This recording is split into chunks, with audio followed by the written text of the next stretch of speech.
All right, attention, ladies and gentlemen. It is my honor to call the first official Plaquemines Parish Council meeting to order. The August 8th meeting, 2019, at 1:50. I think it was very fitting to have Mr. Councilmember John Bartholomew actually hold the first public hearing in the courthouse. So congratulations on that, John. Yeah. Machine is open for roll call, please.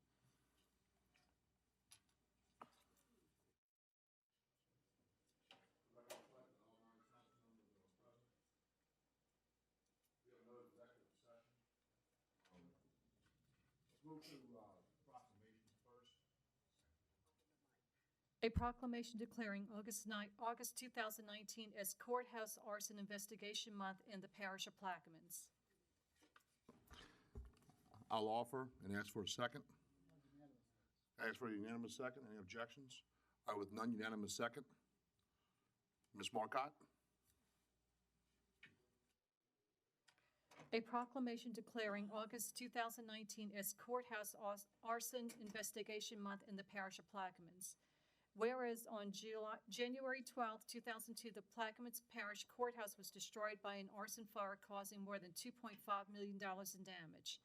And whereas Bureau of Alcohol, Tobacco, Firearms, and Explosives Special Agents John C. Carlton and Daniel Hebert, Louisiana Deputy State Fire Marshal Richard Jones, Plaquemines Parish Sheriff's Office Captain Curtis Bowers, Lieutenant Troy LaGreco, and Detective Ty Wiltz, Jefferson Parish Sheriff's Office Lieutenants Louis Frost and Terry Poche joined forces in a multi-jurisdictional investigation.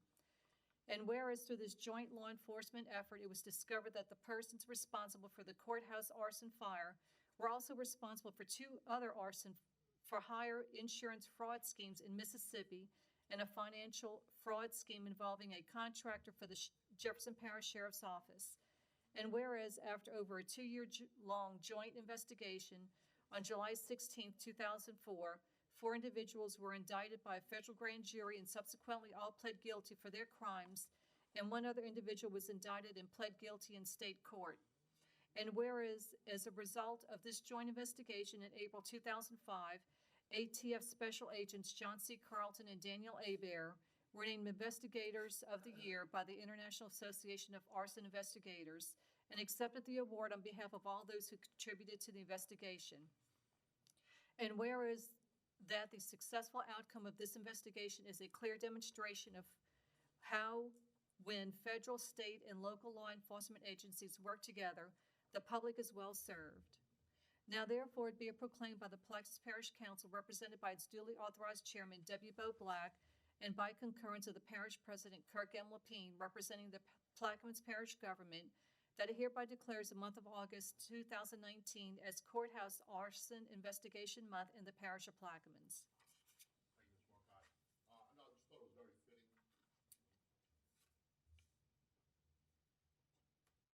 Yeah, I just thought it was fitting to have this proclamation done today. You know, we take a look at the tragedy that took place, and these men and women of multi jurisdictions and multi-agencies came together to bring the people who did this to justice, because obviously it was a tragedy to this parish. It cost us many years of having to work out of trailers and in uncomfortable conditions. So we appreciate the hard work that you guys have done. If you want to come and say a couple words, please, yeah.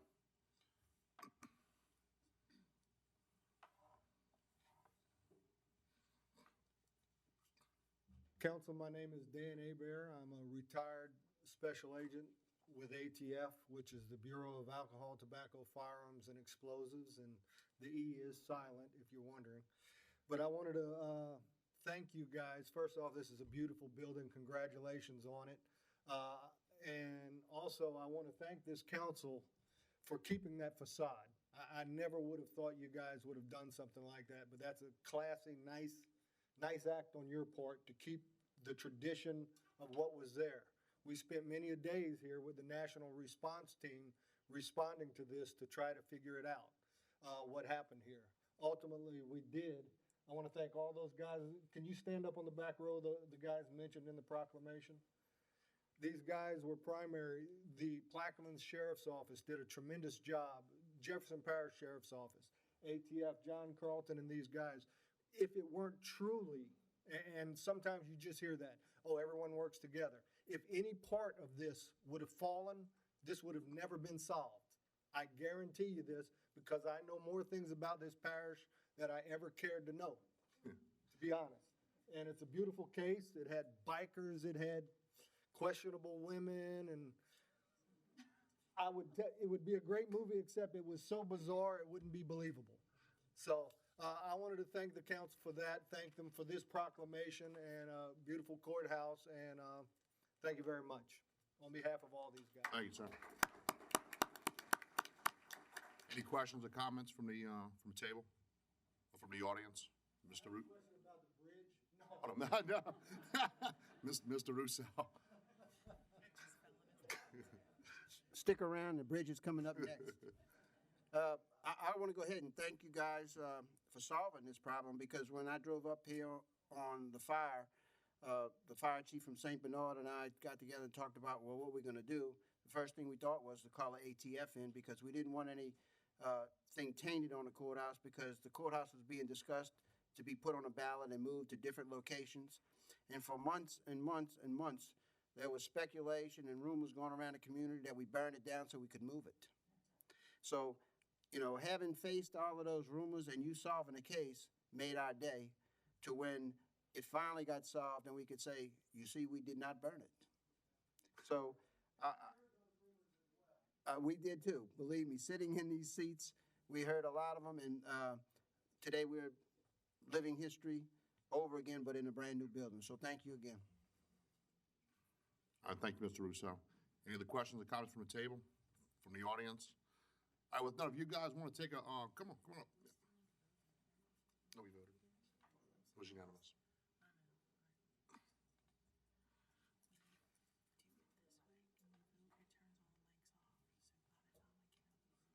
I'll take your time. We'll figure something out. Promise I'm not keep you too long, but I'm the fire chief of this district.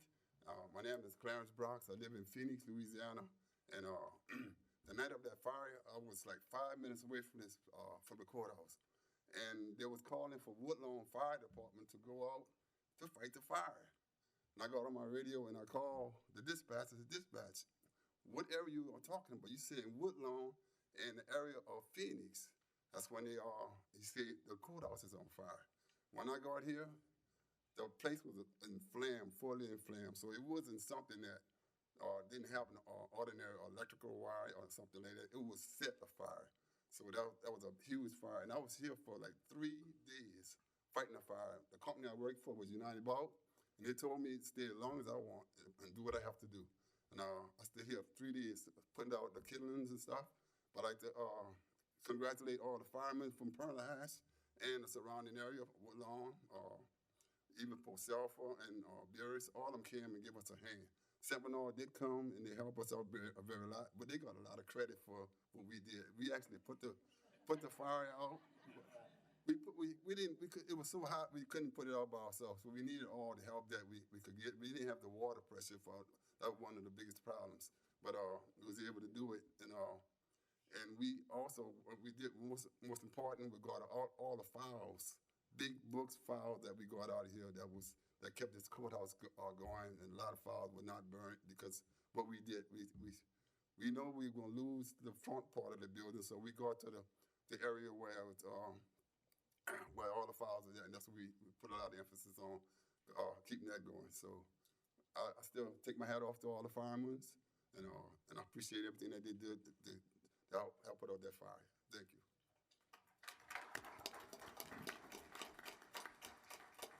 Yeah, Chief, that was very well said, and I appreciate your acknowledgement to the firefighters. And as the agent said, he appreciates that we kept that facade. Without the hard work of the firefighters that were here that night, we would have never had an opportunity to keep that facade. So thank you all for the hard work under some pretty extreme circumstances I can imagine. So thanks a lot, and thank God to all the firefighters. Appreciate it. All right, do you guys want to take a photo? Yeah, go ahead, Mr. President. Chief, on behalf of the administration, we want to thank you for your hard work, not just you, but all the men and women who ever helped to try to save this building. it was a tough fight. I know it burned for hours, and I know the problems that you said, there was water pressure problems, and we appreciate the dedication and the diligence that you tried to do to save the building, but we're back home, so. All right, thank you. All right, do y'all want to take a photograph or? Oh, sorry. Mr. Patel, we're having technical difficulties, learning curve. You up? Yeah, I just wanted to say that after that Saturday afternoon, I was coming from church at 6 o'clock mass, and it was smoking. By that time, it was just getting blazed, getting ready to get hot and really go out the building. And nobody was there at the time, so, but it didn't take them long to get there. So the fire department did respond in an adequate fashion, but it was in blaze by the time they got there. So, I mean, I was a witness to that fact. It was very devastating. Thank you, Mr. Patel. Yeah, if y'all want to come up, we'll stand up here if you want. Y'all just maybe try it a different way. Yeah.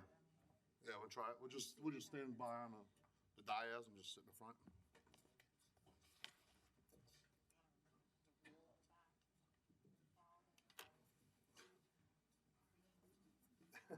Yeah, come on.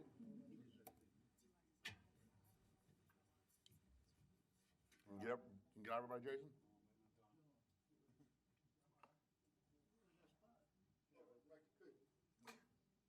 Come on.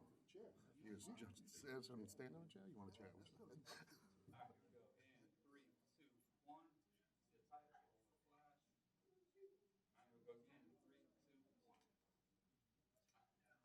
Thank you, guys. Thanks, guys.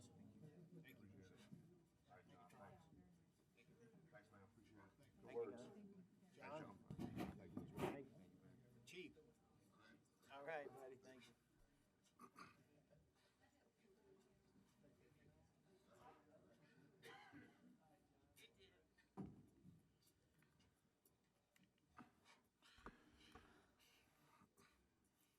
All right, if you guys can cue in for any withdrawals or deferrals from the agenda, please.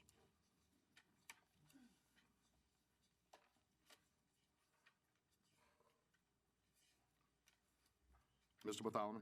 H. Deferred. That's all I have, Mr. Chairman. Ms. Newberry? G1.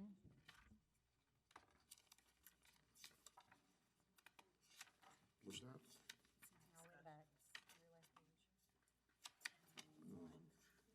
Okay. Anyone else? All right, the following items will be deferred or withdrawn. Sorry, hold on. Mr. Russo? No, I'm for the next item. All right, the following items will be deferred or withdrawn. Item 9.2 is withdrawn. 9H is deferred. 9J is withdrawn.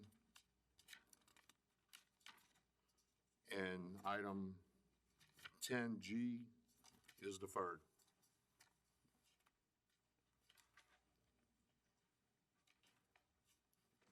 Mr. Russo? It's on. Yes, Mr. Chairman, at this time, since we have a number of people in the audience on this topic, I'd like to move to item number 10A1. All right, Ms. Marcotte.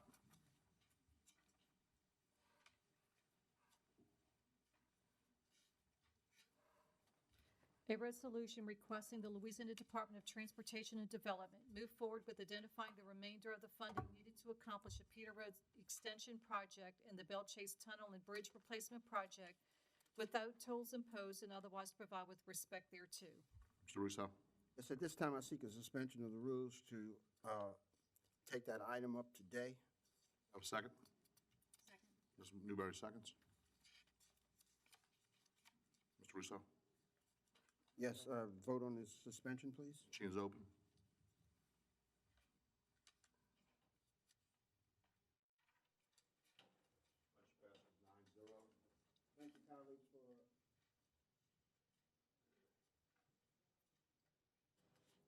Thank you, colleagues, for suspending the rules and taking this item up today. What this is a resolution, as was stated, requesting the LA Department of Transportation Development to move forward with identifying the remainder of the funding needed to accomplish the Peters Road Extension Project and the Bell Chase Tunnel and Bridge Replacement Project without tolls imposed, and otherwise to provide with respect thereto. And I'd like to ask the Secretary, for everyone's benefit, just read the entire resolution and then open it up for discussion, and I will be glad to explain why I'm moving in this direction today.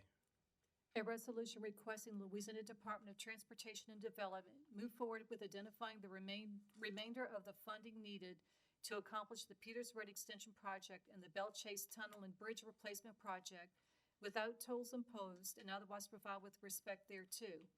Whereas we appreciate the efforts of the Louisiana State Department of Transportation and Development to address the transportation needs of Plaquemines Parish. And whereas the Peters Road Extension Project and the Bell Chase Tunnel and Bridge Replacement Project are consistent with the transportation plan for Plaquemines Parish. And whereas a lot of effort and funds have been spent on both projects by the state and the parish. And whereas since 2005, the Peters Road project has been the priority for the Plaquemines economic development and port development. And whereas the Bell Chase Tunnel and Bridge Replacement Project is also needed, especially due to LA Highway 23 being the main artery for Plaquemines Parish. And whereas it was never in the plans to toll either project, however, in May of 2019, the state of Louisiana proposed a toll on the new Bell Chase Bridge. And whereas, unfortunately, the residents and business owners of Plaquemines Parish are at a disadvantage because they will be the ones to carry the burden of the proposed bridge tolls, as their vehicles will be the main ones crossing the bridge. And whereas, for many years, the people of Plaquemines have consistently expressed their opposition to tolls being collected to fund the Bell Chase Tunnel and Bridge Replacement Project shortfall. Now, therefore, be it resolved by the Plaquemines Parish Council that we respectfully request the Louisiana Department of Transportation and Development move forward with identifying the remainder of the funding needed to accomplish these projects without tolls being imposed. Yes, thank you, Ms. Marcotte. You're And I'll ask for a second at this time. Mr. Conover, seconds. Now, what I'd like to do is briefly, I think what this resolution does, it sends a clear message that Plaquemines Parish is supportive of what DOTD has done. However, we want Peters Road project to get back on track, and we want to make sure that the Bell Chase Bridge and Tunnel project stays on track. But we do not want any tolls included, and we want to be clear about that because, in my opinion, the reason that we're fighting tolls at this time is because we didn't take this stand when DOTD first came to us and said, look, President Trump is preparing new legislation for infra-grants. The infra-grants require tolls. And at that time, we knew the tolls were going to be there. We should have stood up at that time, and this was months and months ago, and say, look, we appreciate the idea of getting a grant for the federal government, but we cannot tolerate tolls. And at that time, there was an open-mindedness that was being requested, and I was requested not to oppose the tolls. And I told them from the beginning that I was opposed to the tolls, and that's why I'm here today offering this legislation to make sure that there's no miscommunication between anybody in regards to tolls. And I'm hoping that this body votes on this resolution today to oppose tolls. And having said that, there are many people in the audience who have worked on this issue to fight these tolls, and especially there is a presentation that I'd like to have now to show you why we oppose the tolls. And to keep negotiating something that we have no control over does us no good to be able to say that we can live with a toll of any type, because we're not in the seat of negotiations. So I'm going to yield to the audience and remain with my closing remarks. Mr. Russo, you have any objection to adding discussion item E3 to this particular agenda item and merge the two so we can open up for further discussion?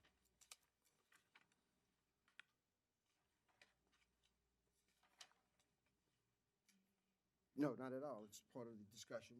That Okay. E3 was a backup in case I did not have enough votes to suspend the rules. All right. Ms. Marcotte, E3 is discussion regarding the proposed new bridge toll, so we're going to merge those two items together. I think Mr. Scorsoni, you have a presentation. We spoke earlier. Please limit the presentation to 10 minutes, And then everybody on the, that's going to speak up, you have a 3-minute presentation, or 3-minute talking period per council rules.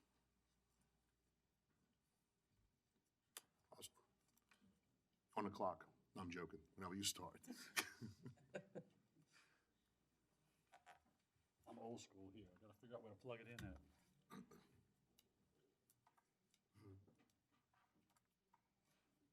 We have some IT coming out to help you, Vic. Pardon?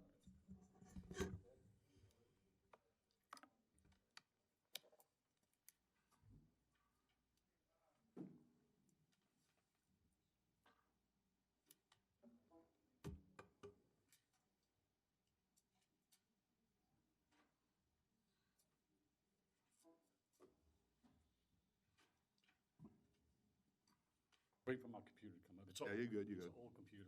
No, you're good. It's crying.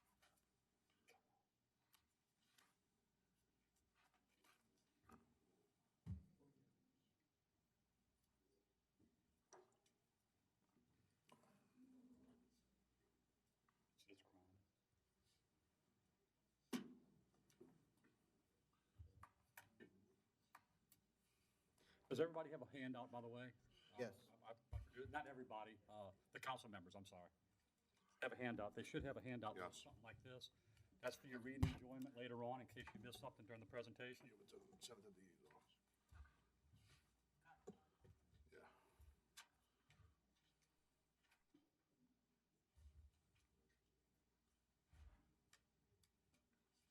I thought I was at the end of the agenda. That's why I didn't have my computer up yet. So it's, Are you good, Vic? Go ahead. Whenever you're ready, let us know.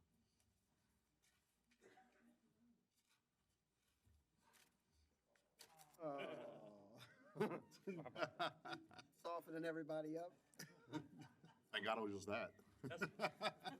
that's the other woman in my life. Do you want me to change it right now, Yeah. just in case?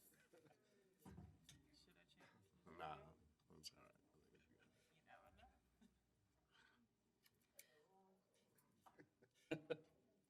Come on, computer. Here it comes. 10. While this is coming up, what this brochure was actually, we were going to have a public meeting to inform the public about what's coming down the pipe. And I guess this was my easiest way. I did a PowerPoint presentation, and that's what you see here. We're going to give this to the, show a presentation to the audience and let them ask questions later on. From what I understand is that the council members would have been invited, also the parish president would have been invited to answer questions also at the time. Unfortunately, at this point, some of the data that I had from my spreadsheet, back that I developed when it first came out, the numbers will change. We know that it's a moving goalpost at this point. And I don't know why my computer's not coming up yet. Yes, just look at the screen and watch your mouse, because it killed the screen on your computer only. Ah, okay. Gotcha.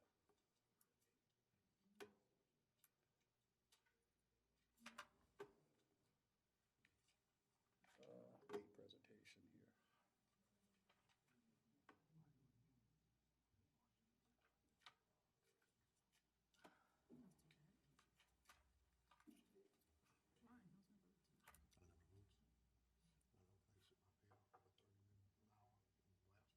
Sorry, again.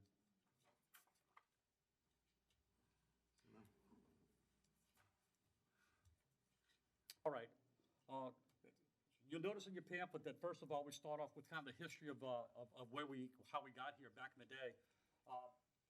Until this canal was dug, which is called the Intracoastal Waterway, this is what it looked like on the right-hand side. You see that where they're going to put the Algiers lock. They also, part of their project was to install a lower coast drawbridge and also put a belt-shaped tunnel and a railroad bridge as part of the egress back and forth in the parish. This wasn't necessary until they actually connected Harvey Canal to the Mississippi River. I think this was back in 1955. It was 9 miles of waterway they just cut through, and they pretty much isolated Plaquemines Parish at that point. The bridge on the left-hand side is actually the Woodland Bridge, a picture of the old Woodland Bridge when it was first dedicated, actually. So that's kind of nostalgic, I thought. This is actually when the tunnel was opened, 1956. Actually, it rained that day. There's people walking through it, and I did some research through the Plaquemines Gazette and actually found the actual paper of when the Belle Chase Tunnel was opened. Anyway, the tunnel cost us $2.4 million. The federal government paid 10%, the parish paid 60%. Notice there's nothing in the state that paid anything into this.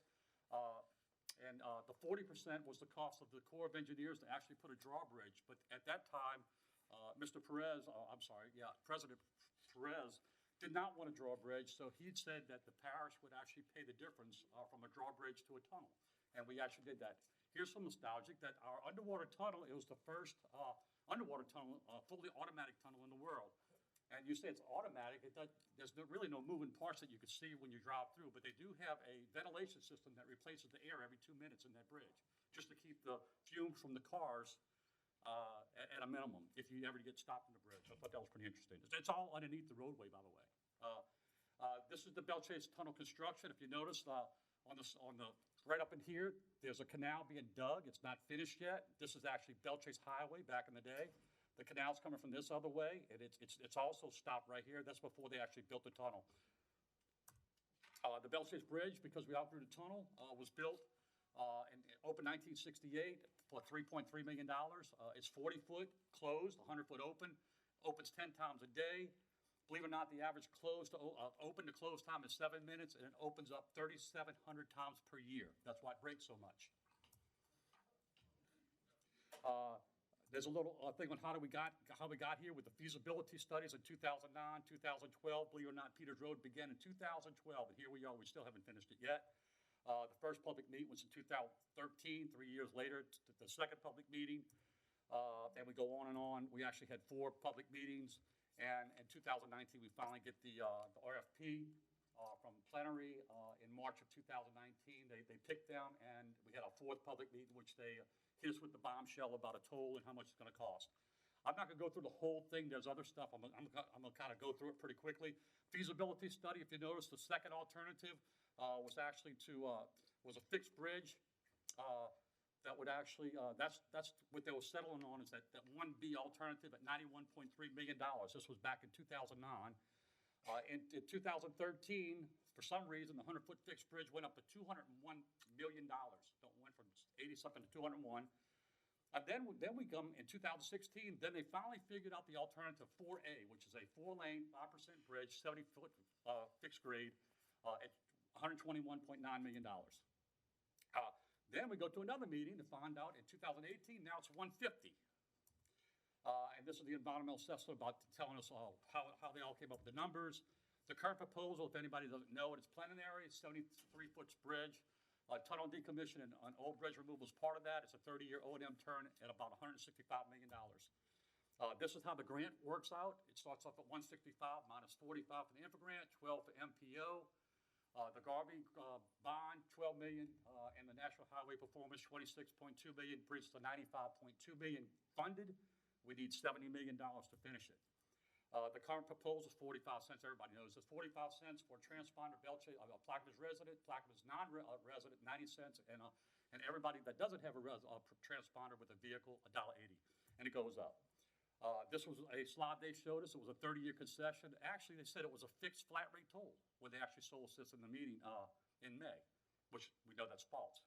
They didn't do that. Type of vehicles. So everybody says that the bridge is well, a lot of people thought the bridge caused all the traffic. I asked the DOT for some information, and they sent me an hourly vehicle flow on Belle Chase Highway. This was done in 2012 for 1 week. So you took the average, and here's the average. And if you notice, right here is our curfew in the afternoon. We're actually ending our curfew by this yellow line, and what's happening? The traffic is continually going up. So that tells you the bridge is not the problem. At 5 o'clock in Belle Chase, the traffic's backed all the way to John Froze, almost every day. So the bridge is not the issue, in my opinion. And it shows there. Everybody else says about an alternate route going Woodland Highway. Woodland Highway puts you exactly where the top part is over here, this point. And if you notice, Woodland Highway puts you here. It's on the very tip of this, I call it the iceberg, because they have a canal that goes on the side of Holmes Boulevard that goes all the way up to the expressway. There's only 2 main venues that cross that canal. So if you come here, in order for you to go to West Wego, you have to pick either Berman Highway or Expressway. So it limits your access to the West Bank. So that, to me, is not a viable option. You go to Algiers, you either go to Algiers or you go to Crescent City Connection. That's about the only reason you would take Woodland as an alternate route. So we do have some spreadsheet assumptions. Everybody says, well, why is your spreadsheet wrong? I made sure that I was going to tell in the presentation to the public, I was going to say, this is our assumptions. We're assuming the toll rates or the rates given to us by plenary in 2019. You add the CPI and 1% per year increase for 30 years. The vehicle count came from the DOT studies, and the CPI rate is a history between 1914 and 2018, which shows 3.23% as average. So that's what we took into our spreadsheet. So if anybody wants to challenge those numbers, we have to go to history. What we don't know is that there's a bottom thing called a comprehensive agreement. That's the big thing that nobody knows what it is. It's a public venture, so there's certain things in that agreement that they will not disclose to the public, and we'll never know what's inside that comprehensive agreement. Sean Wilson told us that. He's responding back to me though. The main thing that everybody has to know is that if you live in Bellchase and you work, believe it or not, you go to work about 261 times per year. To go back and forth, round trip is going to cost you about $1.10 by the time the bridge opens. So it will cost you a grand total of about $286 per year for one vehicle.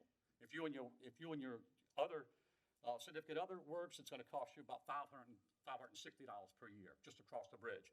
If you live in Gretna and you work on the base or ConocoPhillips and you come across, even with a transponder, $550 a year. I'm sorry. And then if you don't have a license plate, it's going to cost you about $1,000 to go back and forth just to work. And then this is the numbers I use for my spreadsheet, and this is the CPI rate, and we get into the Louisiana gas fuel tax. And so the other concerns is the gas state tax. If the gas tax increased in 2020, Mr. Sean Wilson told us that he could not put those monies toward this project.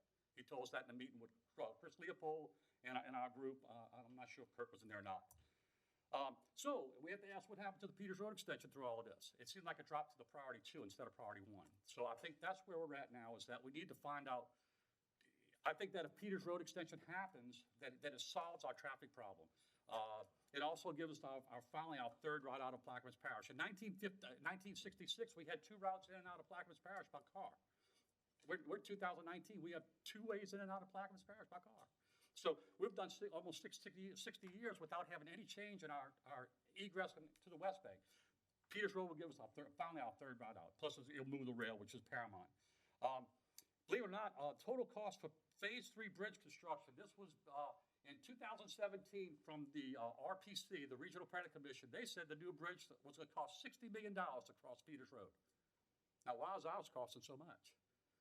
There's a 100-foot thick bridge. We have a 73-foot bridge. Why is I understand the footprint's a little bit big and we hit businesses like that, but I'm like, it can't cost $100 million to buy the businesses out that it will affect. So I'm not sure about the numbers. Anyway, that's my presentation. I appreciate your time. The gentleman before stole a lot of my thunder, so we'll just move on from there. Anybody has any questions about my spreadsheet or anything they want to ask me about? Thank you, Mr. Russo. You want to follow up? Yes, I want to just point out 2 things. Thank you very much for all your hard work and all of the team that you put together to do this. The Peters Road bridge is supposedly going to take 35% of the traffic off of the Bellchase Highway, which addresses your concern. And one difference in between the cost of the 2 bridges is that the Peters Road bridge is a 2-lane bridge at time. Although the 4-lane acquisition of right-of-way and environmental assessment has been completed, the 2-lane is the construction price. That's why it's that much. Okay. Very good. Mr. Bartholomew? Yeah, I just wanted to support what you're trying to say about the total, what it'll cost of people in Bellchase, 258 something. Yeah, 258 Yeah. around there. Well, we pay $520 a year for the ferry, to cross the ferry, 520. Right. Workers. I'm not talking about citizens. I'm talking about those people that go to work. So I can understand your plight. So I hope that you can understand my plight. I do. Because almost double of what you're paying. So that's an issue. And I don't think we need to pay tolls. I'm totally against tolls, straight up. And I think Mr. Black has some ideas, and plus some other folks have some ideas that, well, we could push, hopefully, our delegations will get all this stuff squared up in D.C. and try to get all this stuff put in perspective where we can forgive it. But if we are going to sit and wait for the state, it's not gonna happen. Right. So, we need to push with our federal delegation to get their mindset changed on. Right. As far as I program. know right now, the governor is the only one that can really stop this. I don't think Sean Wilson is in the position to No. stop it at this point. Well, I don't know, my point is not, is stopping the project, I'm talking about the funding Right, mechanism. funding, right. And that came from DC, if I'm not mistaken, right? That's right. The federal legislation. So that has to be revisited and rechanged, and they do it pretty often, in changing things, you know? Right. Does everybody plan on going to the Joint Transportation Committee meeting? We need representation, and I think Bo Black said he's going to definitely go. I'd like to see if anybody else can go and hold hands and tell them this is a bad deal for us. I'd appreciate that very much. I'm not sure about holding hands, but I think that we're gonna talk about whether or not we're all gonna go, so. I want to take a picture if y'all hold hands. If you hold hands, I wanna know about it. Yeah, can you do you have the date of it, please? You know, do you have I it? do not. All right, we're gonna find out, we'll post it. That's another one of Yeah. those missing, that moving targets that we have. I'll ask the president to have, the PIO post it. Mr. President, go ahead. Mr. Scarsoni, when your computer popped up and you had that cute little dog, I think you need to put a German Shepherd on there because that's how you are. You're relentless, but in a good way. It's And not I appreciate your effort and I appreciate your diligence. And for clarity, and I want you to try to help me convey to some of these people, we have to respond. We have to respond to a letter, a DOTD letter, and we're waiting. We got a 5-day extension, and we waited purposely so everyone could have their say and what their idea was and what we could put as much information in as we can. Mr. Black tried to go up and meet, and you're working, everybody's working, and it's not that we're not working, but we want everybody's input. But for clarity, that is really just to say if it fits in our transportation policy. It doesn't say anything about it against the tolls. We're going to write a lot of stuff in there, but I want you to tell them because you know how you've been in the trenches with us. And so I want you, it's hard to tell someone, we're going to make a response and we're going to include everything that we can. But what they're looking for is, does the bridge fit in our transportation policy? And we're going to say, yes, it does. But- But I also say, we're against the tolls or we have enough structure. But I want, for clarity that people understand that. Right.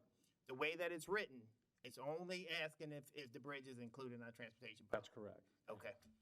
And by the way, I appreciate I think I met with almost all the Belchase Council people, most of them, and I appreciate your time to sit down and go through the spreadsheet with me. The spreadsheet, I think, was the catalyst to kind of kick this thing and say, hey, it's not too much of a good deal. And we have numbers to prove it now. So we just can't say we just don't like the numbers and walk away. We actually have a program that actually shows the numbers. Sean Wilson said it's a little high. Is it 2 million high? Is it 8 million high? Is it 400 million high? I don't know. He won't respond why it's high. And I've asked him before, show me where I'm wrong, and he's yet. So I know I took more of my time, Bo. Good. You can stay up for a second, Ms. Newberry? Some people may have a question. Mr. Scarsoni, I want to thank you so much for your hard work. This has taken a lot out of you, a lot of time, a lot of hours. As a council, we really appreciate that. You've opened the public's eye because I think a lot of people feel like they're going to pay the tolls, but I think when they saw the long run of the presentation that you've been putting out in the public, they realize this isn't good for the parish. So I just want to thank you for that. Appreciate it. Yeah, we had a no tolls type. I think most people saw that we raised little things by the bridge, and I was amazed by how many horns. The horns were deafening. If anybody was out there with us, it was amazing how many people blew horns, which means I guess they were with us either get out the way. I'm not sure, but we heard a lot of horns, and that made me feel really good. That I think most of the public is behind no tolls. So thank y'all very much. All right, thank you. Other questions or comments from the audience?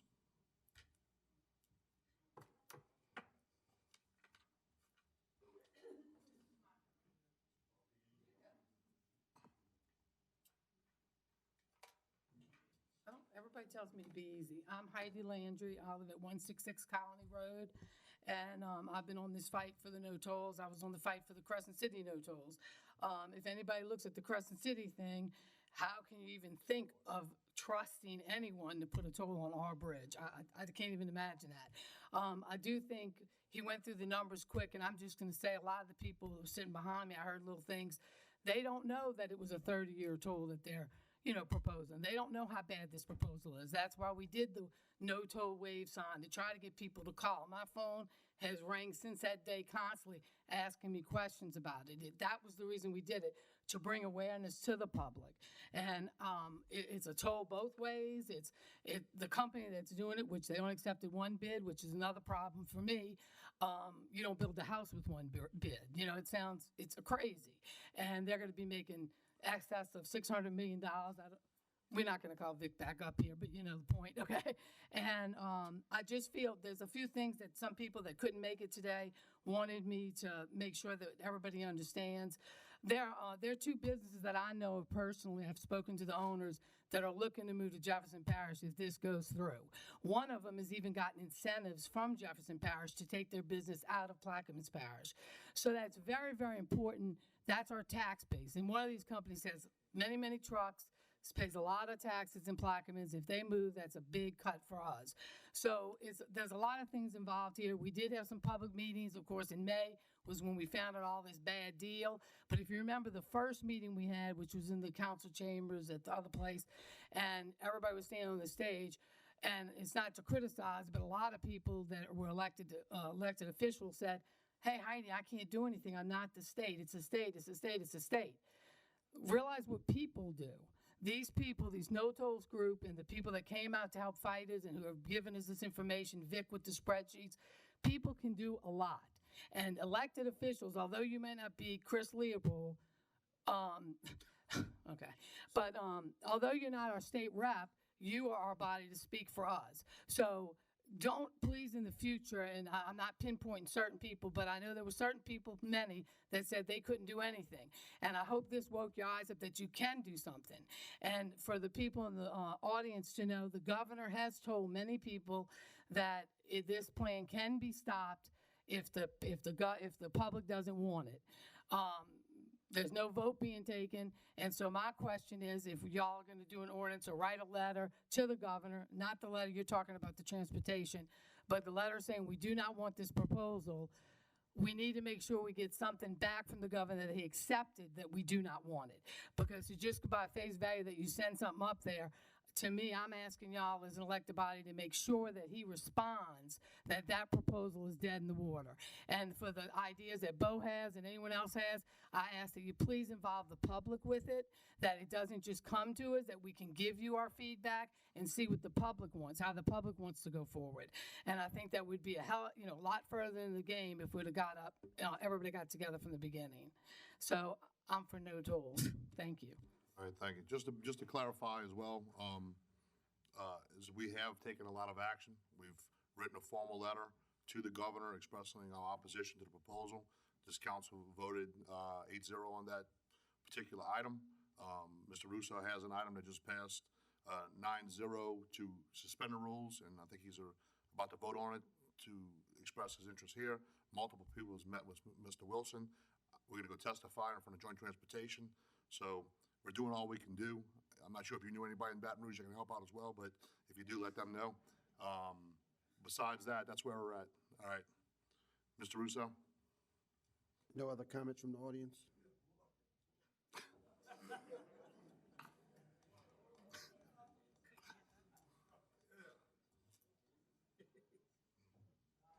Arthur Henry, Bell Chase.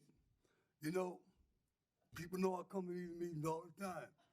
Exactly 2 years ago, this came up with that P3 deal. Oh, everybody thought it was lovely. Now all of a sudden you really get to see what P3 is. P3 is just what it is for the help of private business people. Here we need $70 million to complete the bridge. But over a 30-year period, these guys are gonna make $600 million? Do the math. What are we really paying? We paying these guys all this money. If I was an investor, I'd invest in that too. Look, we just gotta start being leaders here, man. We gotta dig in and be leaders. This should have been nipped in the bud a long, long time ago. We need a bridge. We need a bridge. But guess what? We don't need a bridge at any cost, man. Not at any cost. Especially to the people. to the people. Come on, man, get up, do some due diligence, do your work. I'm not hounding on you as an elected official, but if the people need you, the people need you to speak up. The people need you to speak up. Kurt, you want to say the parish is open for business. Man, this come true.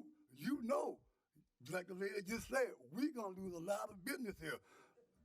That goes to taxes. We already hurting. We already hurting, man. Man, come on, we gotta get people, hey, we gotta get behind this, man. We all gotta do due diligence in getting this done for the people, man. Come on, get up, do something for the people, man. Thank you.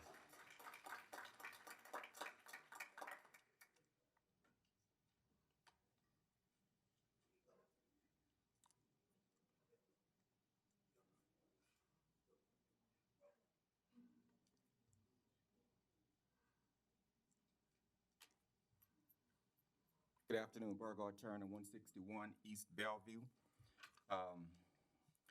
Mr. Bartholomew, he hit the nail on the head when he said it's not going to happen through the state. We're talking about federal dollars, and so it's going to have to be pursued at the federal level. 100% correct. Going to Baton Rouge, he said, isn't the answer, and it's not. Here's what I'm willing to offer you. I believe I can get the money. Now, I've said that several times. As a matter of fact, when I was campaigning for parish president, I even said where the money was. Knowing where the money is one thing. Being able to get it is another thing. I'll tell you again where the money is. It's in the Harbor Maintenance Trust Fund. They had a $9 billion surplus. The question is, how do you connect the dots? No one has been able to connect the dots. I believe by the grace of God, I'm able to connect the dots. Not that I'm anybody special or anything like that, right? But I believe that I'm confident I can connect the dots. It depends on the relationships that you have and the relationships that you're able to build, and I'm able to build those relationships. There's a very important meeting taking place next week. No one here is going to be there. Our congressional reps won't be there. But those are your movers and shakers to be able to get the federal dollars. Mr. Henry said that it's a leadership issue. I believe we have the leadership. I believe the leadership is right in front of me. The leadership exists. It's a matter of the know-how. So what I'm willing to offer you is I'm willing to close that gap. I can make it happen if you're willing to put me in a position to do that. Thank you very much. Mr. Russo? Yes. Let me thank everyone. Got somebody else coming up. Good afternoon. My name is LaToya. Oh, wait, hold on, ma'am. Just come with the podium, please. Good afternoon. My name is LaToya Hardy, and I am not a Plaquemine Parish resident, but I am a Jefferson Parish resident, and I do live off Belle Chase Highway in Jefferson Parish. And this bridge would affect a whole lot of people. My family is from St. Bernard in Plaquemine Parish. My daughter goes to dance school in Plaquemine Parish. I attend church at Reverend Giles Church in Plaquemine Parish, so I would have to pay a toll to cross the bridge and the ferry just to get to church on a Sunday. My son works at Belle Chase YMCA. He only makes minimum wage. So he would have to pay more than what he makes just to cross over the bridge from Gretna to Belle Chase. That's an injustice to more than just the residents of Plaquemine Parish. Thank you. Thank you, ma'am.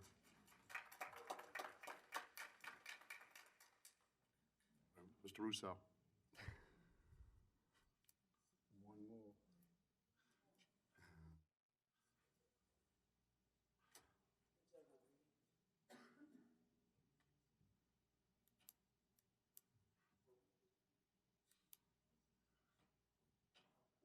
My name is Clarence Brock. I'm the chief of the Parnasse Volunteer Fire Department. I live in Phoenix, Louisiana, 156 crossover lane, and I'd like to apologize from the jump.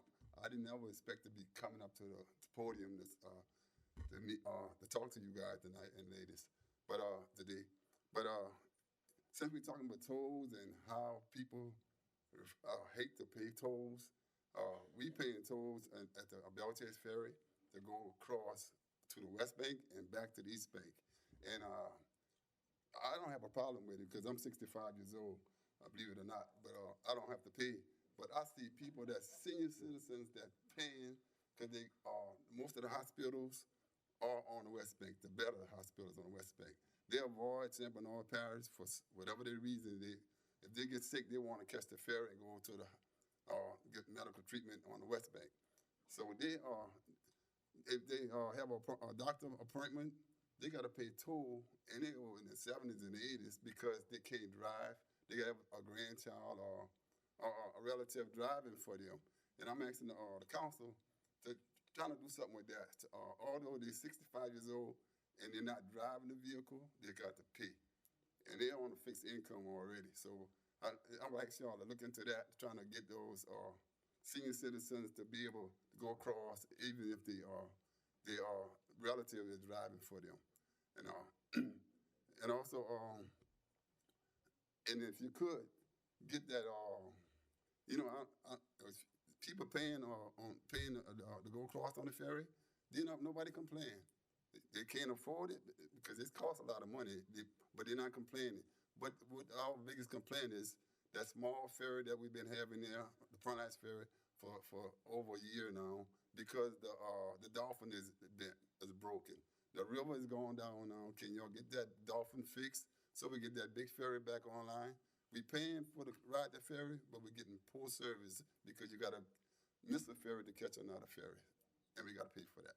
Can y'all do something with those two things, getting that dolphin fixed and looking after the senior citizens that can't drive, need a little help to get across? Thank you. Thank you.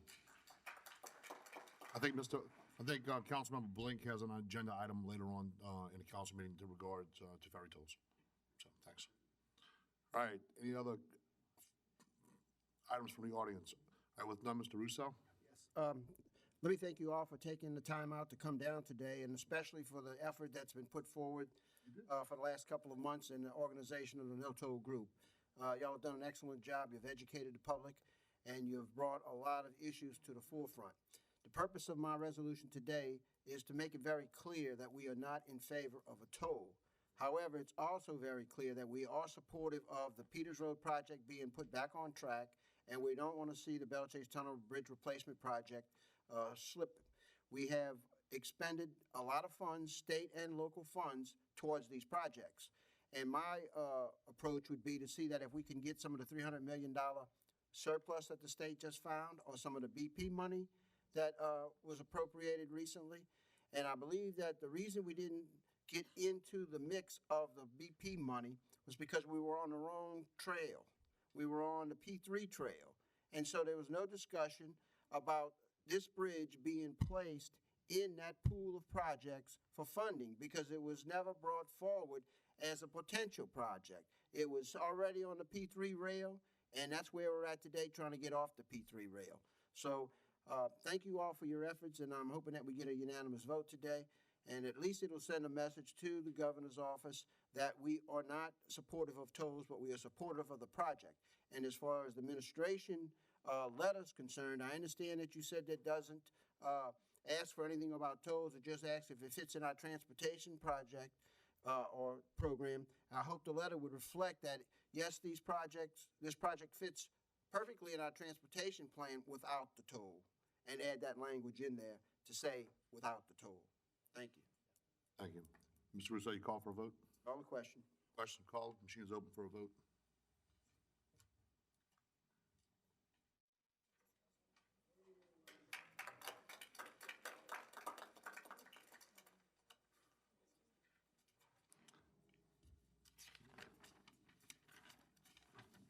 All right, let's move over to, let's get some of our employees out. Bids and advertisements, please. 5A. A resolution authorizing the purchasing agent to advertise for and dispose of a mod space trailer, 7 units, serial numbers 0056305-01, 0056305-02, 0056305-03, 0056305-04, 0056305-05, 0056305-06, and 0056305-07 on an as-is whereas basis to be moved by the buyer within 30 days of sale, located at 450 F. Edward Abear in Belle Chase through public/internet auction conducted by Henderson Auctions. I'll offer it. Ask for a second. Second, Mr. Albro. Basically, we're in a brand new courthouse today. It's time to sell the temporary one we had on F. Edward Abear and get rid of it, and we'll figure out what we can do with that property later on. Any questions or comments from the table on that? Mr. Rousseau? Yes, my question, this is the one on, F. Edward Abear. Right. There's been any discussion with the judges on this issue? Yeah, I spoke to both of them. And they have no problem with this? No problem. I actually told one of the judges today that Miss Brenda or Mr. Epley will get with them as well as the sheriff's office, Mr. Ligas, on any extra equipment that's in there to coordinate how much time they have to remove it all.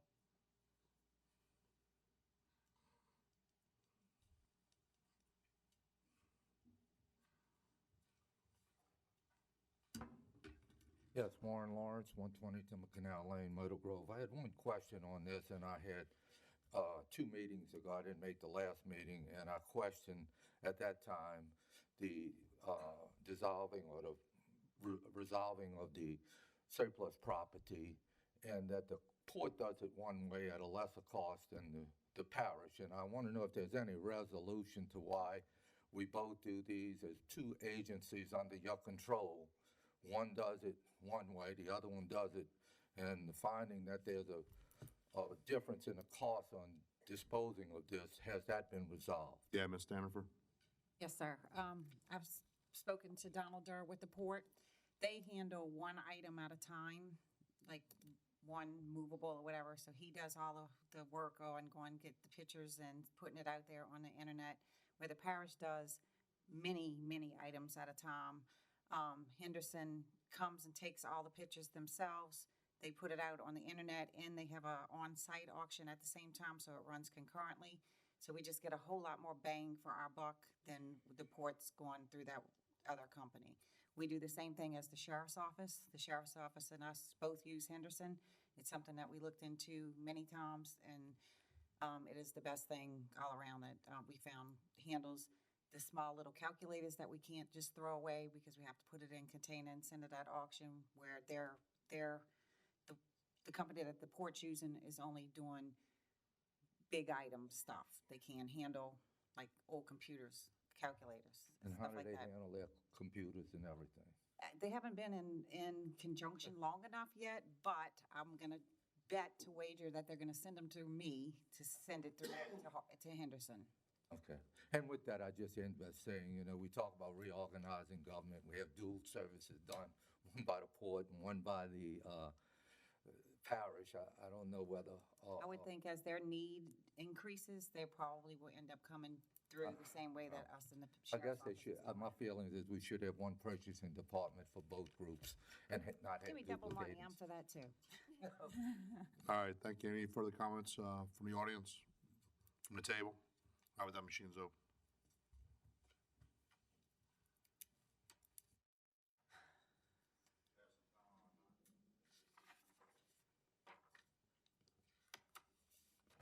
Passes 9-0. Item 5B, please. A resolution authorizing the acceptance of bids for furnishing mosquito chemicals for a period of 1 year for use by the Mosquito Control Department. Offer. Second, Mr. Bartholomew. Any questions or comments from the table? From the audience? All right, with none, machine's open.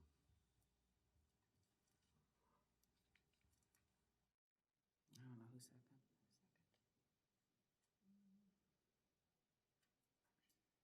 Passes 9-0. Cue in if you have any beer or liquor licenses. Mr. Kognovich?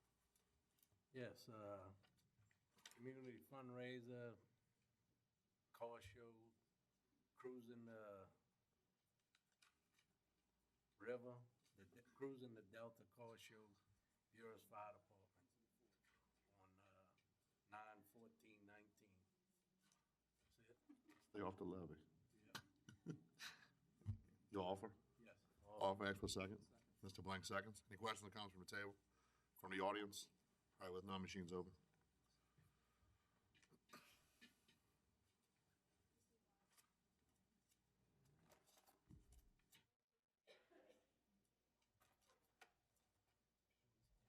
Passes 9-0. Any objection to taking 7A1 through 4 in Globo? All right, with none, Ms. Marcotte, 7A1, 2, 3, 4, please. 1, Hillcore Energy Company, application number 2019-481, dated July 18, 2019.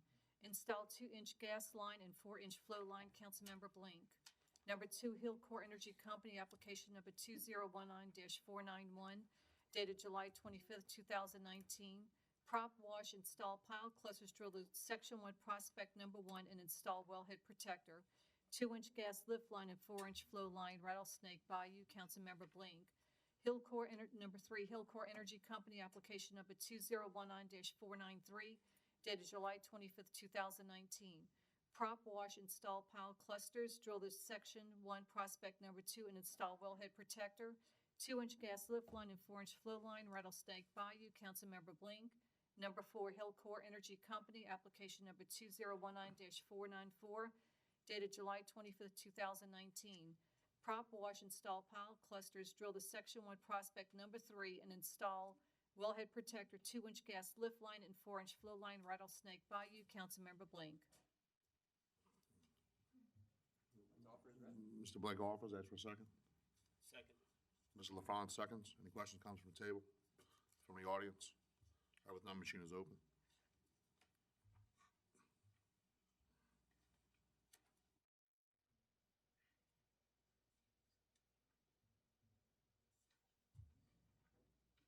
Measure passes 7-0 with 2 abstentions for myself in District 9.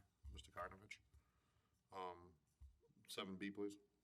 Clubhouse Bar and Grill Fireworks Stand Renewal, 8133 Highway 23, Belle Chase, Louisiana, Councilmember Black. Offer, ask for a second. Second, Ms. Newberry. Question or comment from the table? From the audience? All right, with no machines open. You got your free deal, bro.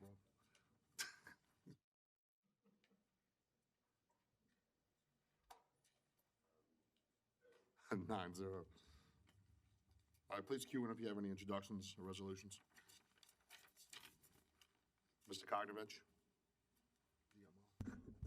It's an ordinance prohibiting anyone who does not rent a slip in a parish boat harbor from utilizing slips in the Empire Boat Harbor during tropical storms and hurricanes, authorizing and directing the parish president or his designee to have harbor masters from Venice, Buras, and Empire ensure only renters are in the harbors tied up at parish docks, otherwise to provide with respect thereto.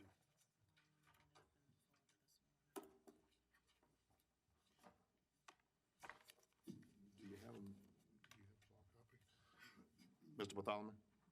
Ordinance to amend the 2019 General Fund Operating Expenditure Budget, Maintenance dash Dave Ann Percy Griffin Center Department, otherwise to provide respect thereto. That's all I have, Mr. Chairman. Mr. Russo? Yes, an ordinance by the Plaquemines Parish Council as on behalf of the Coastal Protection and Restoration Authority Board of Louisiana, CPRA Board, the West Bank Levee District, Plaquemines Parish and Plaquemines Parish Government to appropriate temporary work area easements and temporary road easements in certain portions of lands in Plaquemines Parish, Louisiana to construct the West Bank and vicinity armoring, WBV ARM, WBV ARM-03 system armoring, reach WBV-MRL 1.2B, August to Oakville B, baseline station 512 plus 68 to 560 plus 40, Plaquemines Parish, Louisiana, project for the Mississippi River levee, flood and hurricane protection purposes and otherwise provide with respect thereto. Ms. Newberry? I have 2. An ordinance to amend the 2019 firefighting fund operating expenditure budget, ambulance department, and otherwise to provide with respect thereto. An ordinance to amend, oops, sorry, that's the same thing. An ordinance approving a plan of re-subdivision of a part of Lot JR-1, Live Oak Plantation, Plaquemines Parish, Louisiana, into lots JR-1-B and JR-1-C, Live Oak Plantation, Plaquemines Parish, Louisiana, as shown on the plan of re-subdivision by Dufresne Surveying and Engineering dated May 20th, 2019, the owner having fulfilled all requirements of the subdivision and re-subdivision ordinance of the Plaquemines Parish, without cost of Plaquemines Parish government or Parish of Plaquemines, and otherwise with respect thereto. Thank you, Mr. Albro. Yes, I have three. An ordinance to amend and as amended readopt number 18-36, creating a no parking zone in areas Avenue B and Bell Chase and otherwise to provide with respect thereto. An ordinance to prohibit the parking of vehicles on Avenue A beginning at Highway 23 to Oak Tree Road in Bell Chase from 7 a.m. to 3 p.m. To establish a penalty for violation thereof, to authorize the parish president or his designee to have no parking signs installed and otherwise to provide with respect thereto. An ordinance approving a plan of re-subdivision of the property of Quattro B LLC, Plaquemines Parish, Louisiana, is shown on the map of re-subdivision, properties lots A, B, C, 43, and 44, enclosed alley into lot A1, Square G, Hodge Hunt Hero Subdivision, Bell Chase, Louisiana, by Brian Hamnet and Associates, certified by Hugh McCurdy III, PLS dated June 18th, 2019. The owner having fulfilled all the requirements of the subdivision and re-subdivision ordinance of the Parish of Plaquemines without cost to the Plaquemines Parish government or the Parish of Plaquemines, and to otherwise provide with respect thereto. Dr. Gui. I have three, Mr. Chairman. An ordinance by the Plaquemines Parish Council as and on behalf of the Coastal Protection and Restoration Authority Board of Louisiana, West Bank Levee District, Plaquemines Parish, and Plaquemines Parish Government to appropriate temporary work area easements and temporary road easements in certain portions of lands in Plaquemines Parish, Louisiana, to construct the West Bank and vicinity armoring, WBVARM-10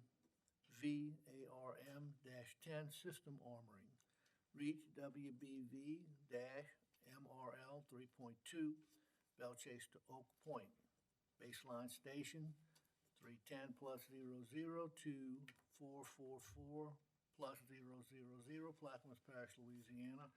Project for Mississippi River levee flood and hurricane protection purposes and otherwise to provide with respect thereto. An ordinance to rescind, annul, and set aside ordinance number 15-107, which directed the Plaquemines Parish Civil Service Department to relocate its offices to the Port Sulphur Governmental Building in Port Sulphur, Louisiana, and otherwise to provide with respect thereto. A resolution assigning office space for the Plaquemines Parish Civil Service Department in Building 100 at the Plaquemines Parish Governmental Complex in Bell Chase, and to provide access to the residents of the southern end of the parish to Plaquemines Parish Civil Service Department on a weekly basis. That's it. I have a few. A resolution authorizing the Plaquemines Parish Community Action to prepare the necessary application to the Louisiana Workforce Commission receiving the Community Service of Block Grant Funds for the program year 2020, authorizing the President of the Parish of Plaquemines government to sign and submit a said application and contract and otherwise to provide with respect thereto. A resolution authorizing the Plaquemines Parish Community Action to prepare a necessary application to the Louisiana Housing Corporation for a grant to provide utility assistance to the residents of Plaquemines Parish for the fiscal year 2020, and authorizing the parish president of Plaquemines Parish government to sign and submit said application and contract and otherwise provide with respect thereto. A resolution authorizing the Plaquemines Parish Community Action to prepare and file an application with the Louisiana Department of Transportation and Development on behalf of the parish of Plaquemines for a grant under 49 CFR 5311, formula grant for rural areas and or 49 CFR 5339, grants for bus and bus facility program as amended to provide public rural transportation to the residents of Plaquemines Parish, and further authorizing the Plaquemines Parish president to execute and file with such application and assurance or any other document required. An ordinance to amend the 2019 manpower structure and operating expenditure budget, general fund, courthouse security department, and otherwise to provide with respect thereto. An ordinance by the Plaquemines Parish Council as and on behalf of the Coastal Protection and Restoration Authority Board of Louisiana, the West Bank Levy District, Plaquemines Parish, and Plaquemines Parish government to appropriate temporary work area easements and temporary road easements and certain portions of lands in Plaquemines Parish, Louisiana, to construct the West Bank and vicinity armoring, WBV ARM, WBV ARM-11, system armoring, reach WBV MRL 5.2, and WBV MRL 6.1, English turn bend to Bell Chase baseline section 0 + 0 0 to 255 + 25, Plaquemines Parish, Louisiana, project for Mississippi River levee, flood and hurricane protection purposes, and otherwise provided with respect thereto. Need a 15-minute recess, please. I'm joking. All right. Any other introductions or ordinances? None? All right. 9A1, Ms. Marcotte.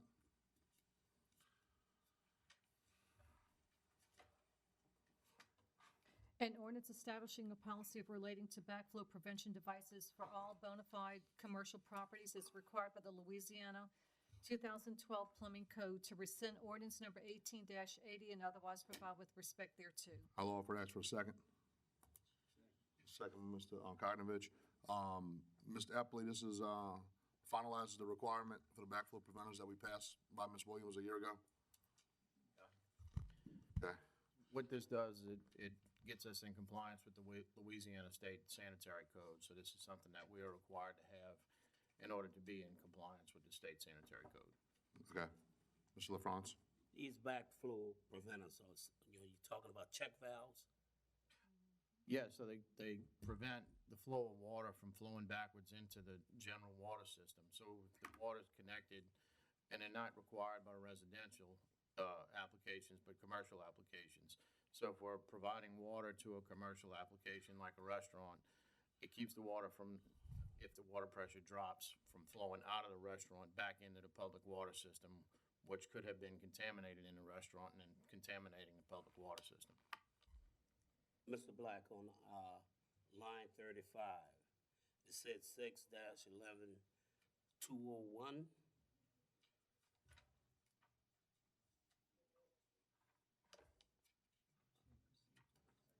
Yeah, it might be a typo. It should be 2019. It should be 2019. Okay. All right, thank you, Mr. LaFrance. Thank you. All right, thank you, Mr. Koknovich. This changes the one in, that's in there right now, because I know last year I had to get that at work, so. It rescinds the ordinance that was on the books that was passed in 2018. The ordinance that was passed in 2018 required backflow preventers, but did not require yearly inspection of backflow preventers. So this ordinance will rescind the one that was passed in 2018, and it also requires that backflow preventers be inspected annually. Because I know we had to get ours inspected last year. Yeah, and I've asked Ms. Koknovich, I've actually asked in the meeting with Mr. Epley, is that we do a couple things, and I think this would really be good news for everybody, is when they develop a list, so the water department can check to see who requires a backflow preventer, because it's a commercial property, to also do a cross-check with the sheriff's office on occupational licenses, to make sure at least all the bricks and mortar businesses that are commercial have not only this, but also has an occupational license. Correct. So it's kind of killing two birds with one stone with this. Yes, sir. Mr. Russo? Yes, the last time we addressed this, there was some concern because some letters went out in mass, and a lot of people didn't need to put backflow, backflow preventers in. Have we got down to a real list of who is going to be required to do this? We have a list of commercial customers, and we have a list of people who actually have backflow preventers now. That's why the language in here states that we will have a workable list in 4 months. We will go back through the list. We will make sure that everybody that is on the list as a commercial water customer either is required to have it or is not required to have it based on the Louisiana State Sanitary Code. We will identify the people who are required to have them and then go into the field and make sure that one, they do have the backflow preventers that they're required to have, and then also that they are on an annual schedule of inspection. And do we have a mechanism to do that without us having to absorb any cost? Yeah, so the way that the program works, the cross-connection program and the inspection program is, there are several certified plumbers in the area who are certified to test backflow preventers. So what the customer would do, the customer would have the plumber go file for the permit, pay a permit fee at permits. The plumber would go out and inspect their backflow preventer and then bring the results to permits, and we would keep those results on file. Obviously, if the backflow preventer failed, then they would be required to either overhaul the backflow preventer or replace the backflow preventer. And the keeping up with who's on top of it or not, we're gonna have an inspector or somebody in the office with a system that'll be verifying that they're keeping up with the inspections? Somebody in permits will verify that that the inspections are being turned in a timely manner. The water billing department will make sure that the letters are going out to the customers who are required to have inspections. Thank you. Yes, sir. Thank you. Any other questions or comments from the table? From the audience?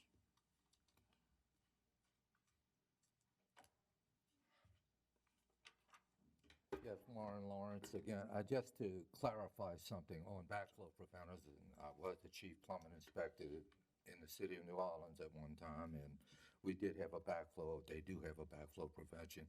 And I would say this does not only apply to commercial.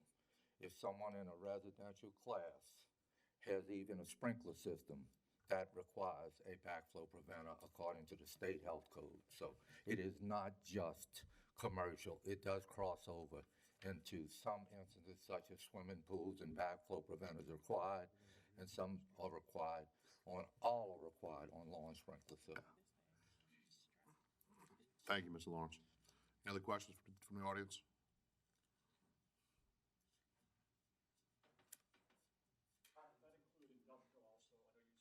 Mr. Scruggs, come up. I think I know the question. Does it include industrial, Todd? Yes, it does. Yes, it does. All right, thanks. All right, no other questions from the audience or the table? Machine is open.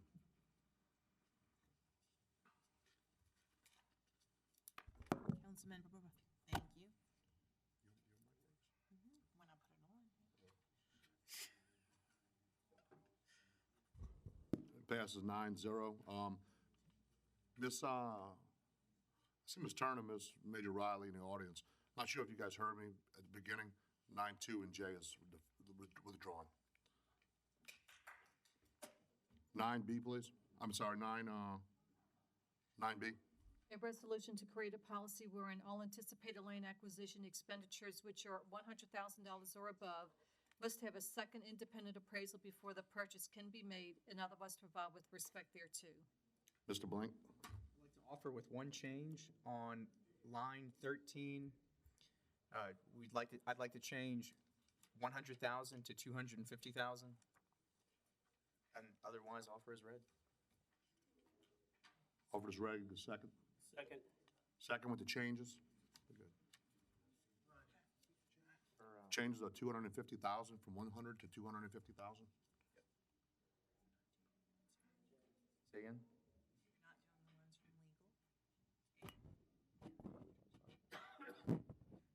All right.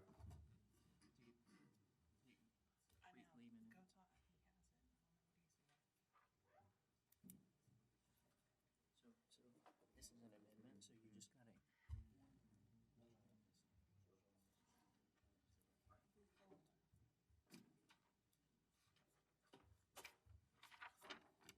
All right, get a second. Second. Second by Mr. LaFrance.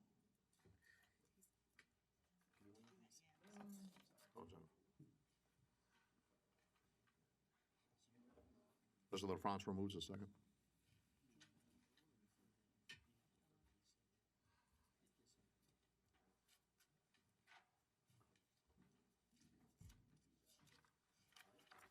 Mr. Blank.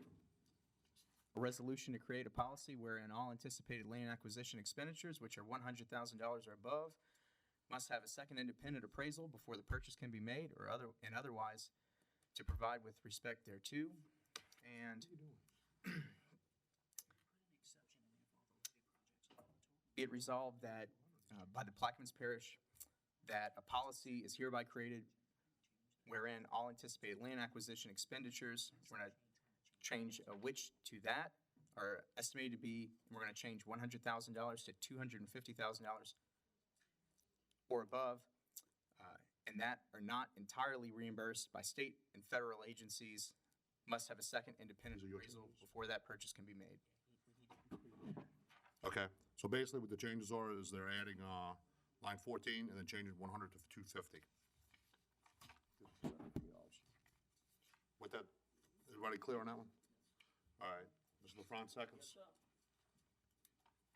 Any questions, comments from the table? We're voting on the change from, we're actually voting on the final with the change to add in the federal agencies and to increase it from 100 to 250. Any questions, comments from the table? From the audience?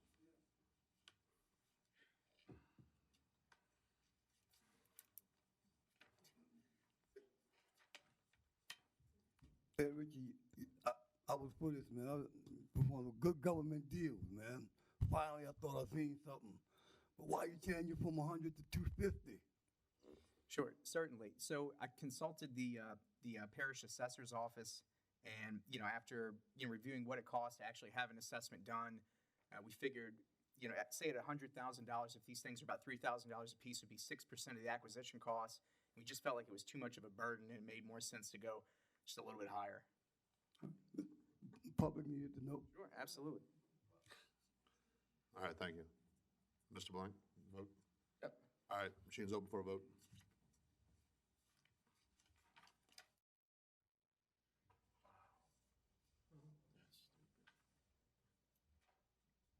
Passes 9-0. Item C, please. An ordinance to authorize and direct the parish president or his designee to do all things necessary and proper to remove the Empire Shipyard sheet pile wall and otherwise provide with respect thereto. Mr. Blank? Sure. To clarify, this is just to ask the parish president to send this out for as a request for proposal to scrap companies. Right now, scrap prices are very favorable, and to just send that feeler out. If this is going to cost anything to Plaquemines Parish government, we don't have to do it right now. We'll come back and clean that up.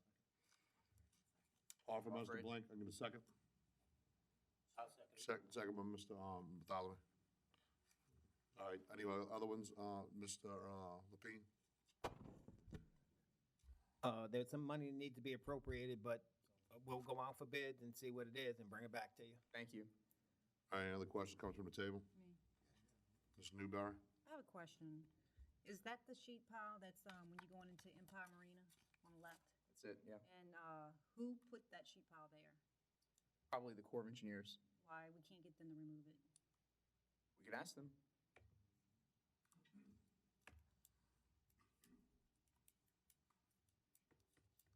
Because it was for a purpose to protect them, and it's not working, so I would suggest reaching out to them.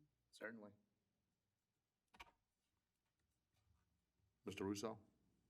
Yes, for clarification, it's how you ask the question, and I don't think that we're asking for you to go out and get a bid for somebody to come in and pay us to move them. I think the intent is for you to go out and ask for a proposal for somebody to come in and remove them for the scrap value, is what I heard from him. So that way, there shouldn't be any appropriation.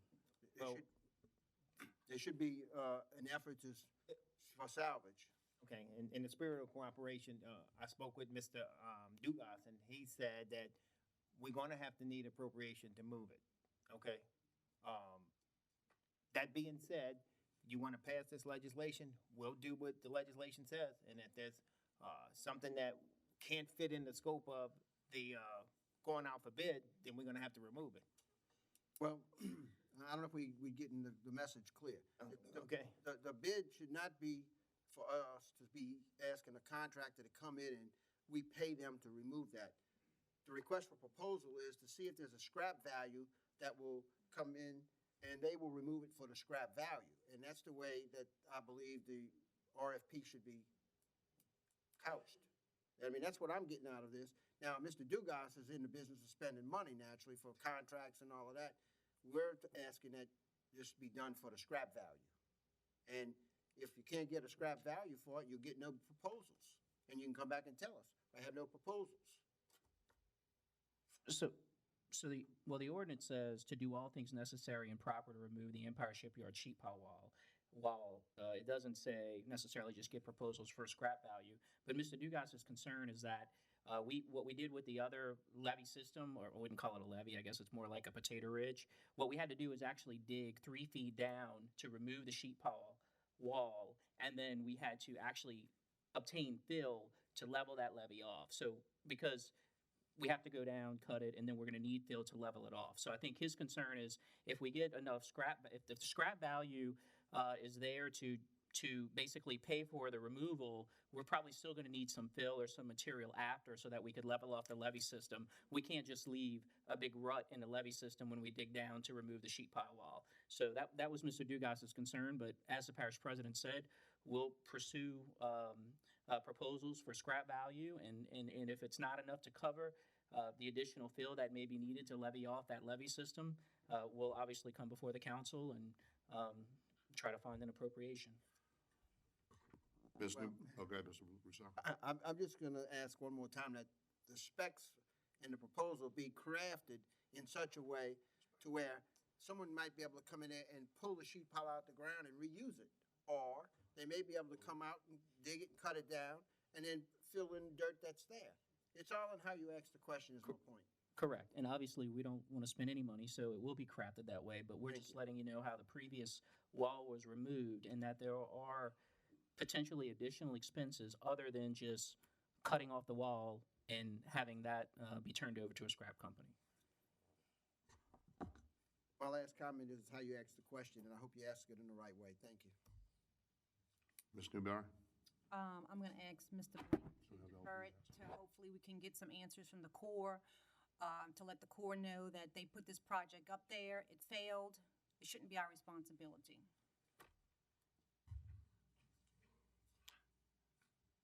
Any other questions or comments, Mr. Blink? Yes. Look, when the Corps of Engineers was finished with that project, Plaquemines Parish government took ownership of it. It's our responsibility now to deal with it.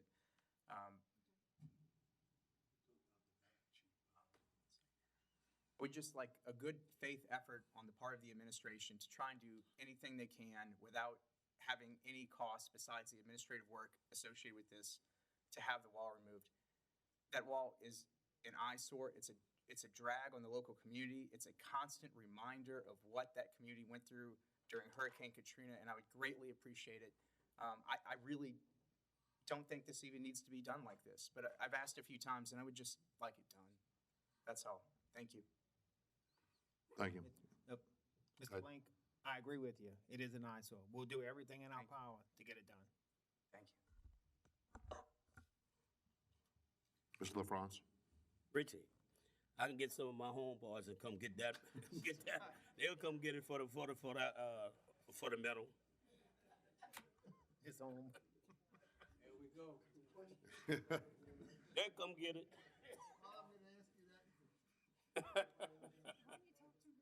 I didn't hear nothing. Don't give it to anybody. Before we get too far down the rabbit hole, the question's been called by Mr. Bartholomew. Machine's open for a vote.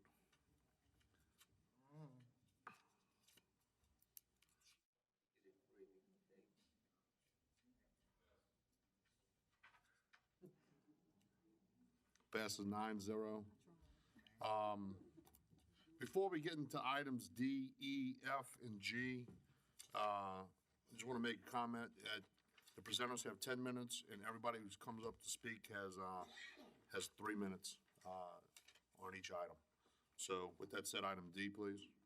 A resolution ordering and calling a special election to be held at the parish of Plaquemines, state of Louisiana, to authorize the levy of a special tax therein, making application to the State Bond Commission in connection therewith, and otherwise provide with respect thereto.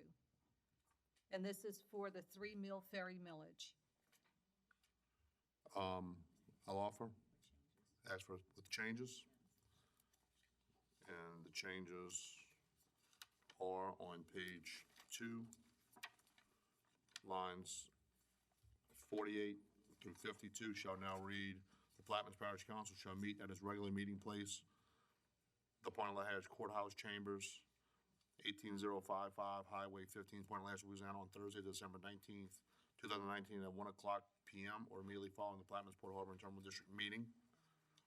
And shall, and that's all for the changes. And then on the page 4, page 187 through, 187 through 192, it shall now read, at its regular meeting place, the Point Lahash Courthouse Council Chambers, 18055 Highway 15, Point Lahash, Louisiana, on Thursday, December 12, 2019, at 1 o'clock PM or immediately following the Plaquemines Port Harbor and Terminal District meeting. That's all the changes. I'll offer with those changes. Ask for a second. I'll ask for a second. Mr. Albert seconds. Administration? Any? Go ahead, sir. Thank you, Mr. Black. This is something that the administration has brought forward for you guys to make a decision if it will go on a ballot for the voters in November. As you know, the ferry budget has been mostly depleted. And I think this is something that needs to go to the people. We've talked about this before. No one likes taxes. No one likes millages. We've been challenged to get our house in order, and we are. If this doesn't not successful today, we'll be coming with you for fees and probably higher toll fees to get our house in order. So again, we've been told that, and I've sat there just exactly where you sat for 8 years, and I've heard the can's been kicked down the road. But right now, this administration is grabbing the can.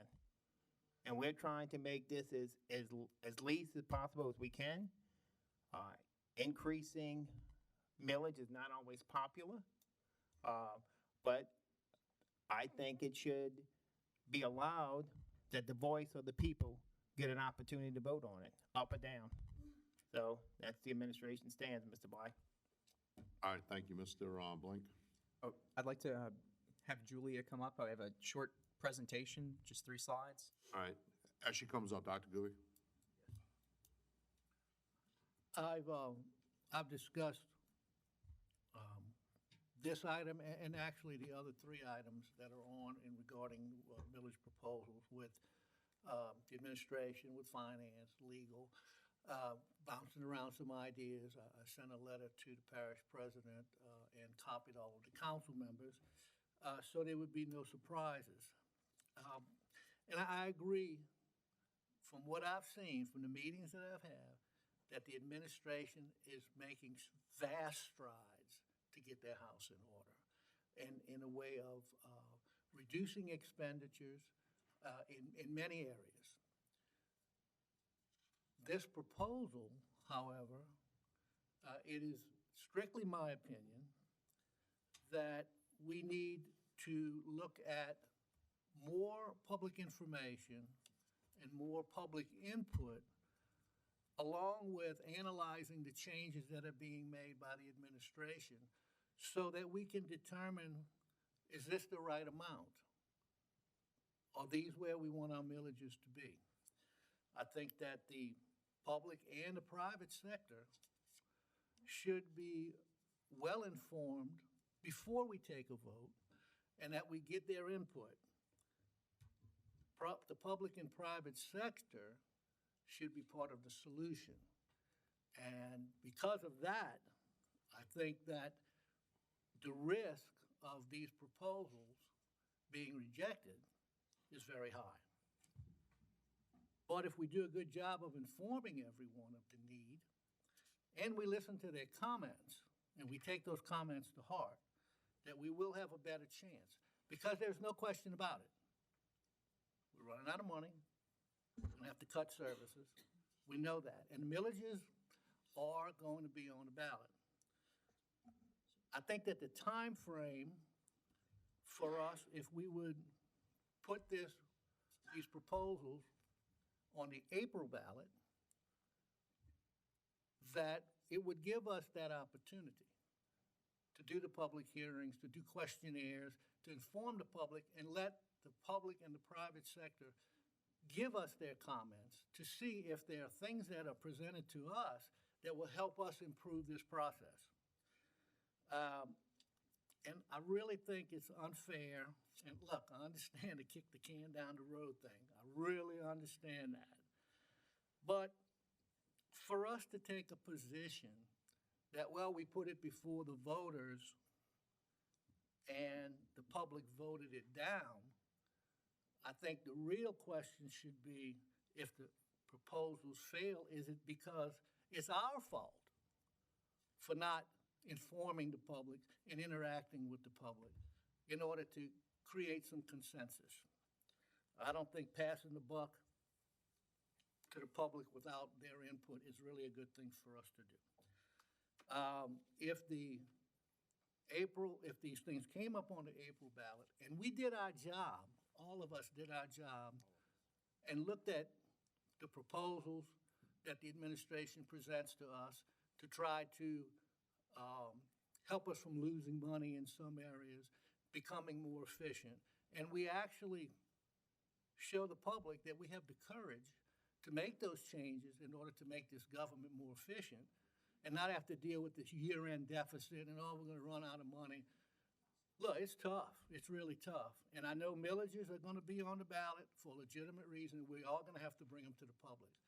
But if we go to April, we have until October to make that decision, and it won't change anything.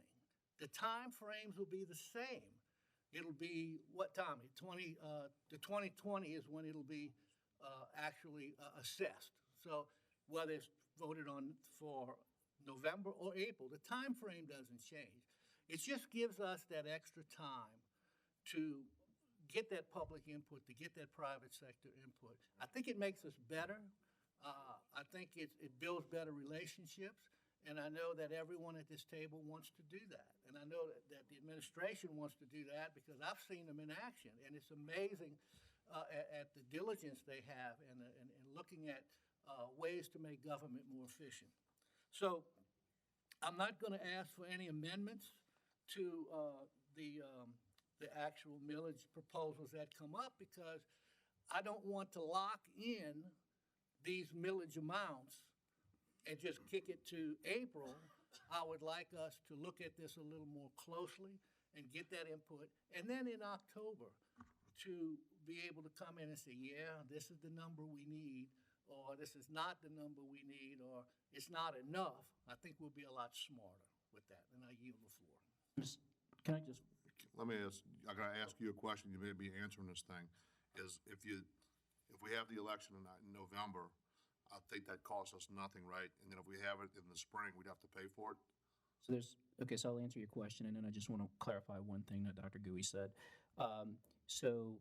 Yes, if we put it, it's my understanding, having called the Secretary of State's office, if we put this on the April ballot, it'll cost the parish roughly $28,000 because there's other multiple issues on the ballot in November. The cost of the parish would be minimal. So that's one point. The other point I want to just chime in is that this is the public giving the council authority to levy a tax. The passing of the proposition and even the public voting on it is not the actual passing of the tax. So you all will have to come behind the public and actually authorize a levy. And what this will do is allow you to levy up to 3 mills. If you all decide that based off cost savings and based off, public response that you only want to levy 1 mill because of cost savings or other revenues that may come in, you would have authority to levy the 1 mill. So I don't want everyone to think that if this passes on the ballot, there's an automatic 3 mills. You all still have to actually levy a tax. Yeah. And if I may, and that works the other way too. That we could come in and say, holy crap, we need more money. I would much rather have those discussions, give us those 2 months with our focus on doing that. All of us, our focus on doing that. Have the plan in place. October, we can come in. I'm telling you, we will feel better. Well, I can't speak for anybody but myself. I'll feel better about it. And I know that there are probably members in the public and in the business sector that will feel better about it. No one in this parish is as smart as, no one is as smart as all of us. And that's why we need all of us to have some input in it. And then we're as smart as we can be. So I will tell you that it is $28,000, no question about it. I've got money in my District 4 budget that I know I'm not going to use before the end of the year. You got it. You got it. So that helps. It may solve the money thing. It may not. I don't know how much I've got, but I may have enough. If I have enough, you got it. That's how important this thing is, for us to come to the table informed as a unit and Not gonna. hopefully with a better plan to move forward on this. And again, like you said, got to go to the public. It gets approved. It still comes back to us. It does give us a little more time, but I'd hate for us to realize we don't have enough. So I'm done. I yield. And just one last clarification. When we push it, if the proposal to push it to April passes, I just want everyone to know that buys us 2 months. So I don't want everyone to think it buys us 4 months or longer, because the Election Commission has to receive it in December. The Bond Commission has to receive it in November, which means we have to present it to the Bond Commission in October. So you all would have to vote, and I told you that in an email, you all would have to vote in October to get it on the April ballot. Thank you, Ronnie. I just want to make a comment real quick, and all due respect, Dr. Gouy, you say you need a little more time. I've sat up here with Mr. Lapine, Mr. Bartholomew, Mr. Russo for the last 4 years and 7 months.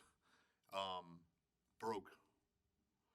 I don't need any more research to tell me that we need money.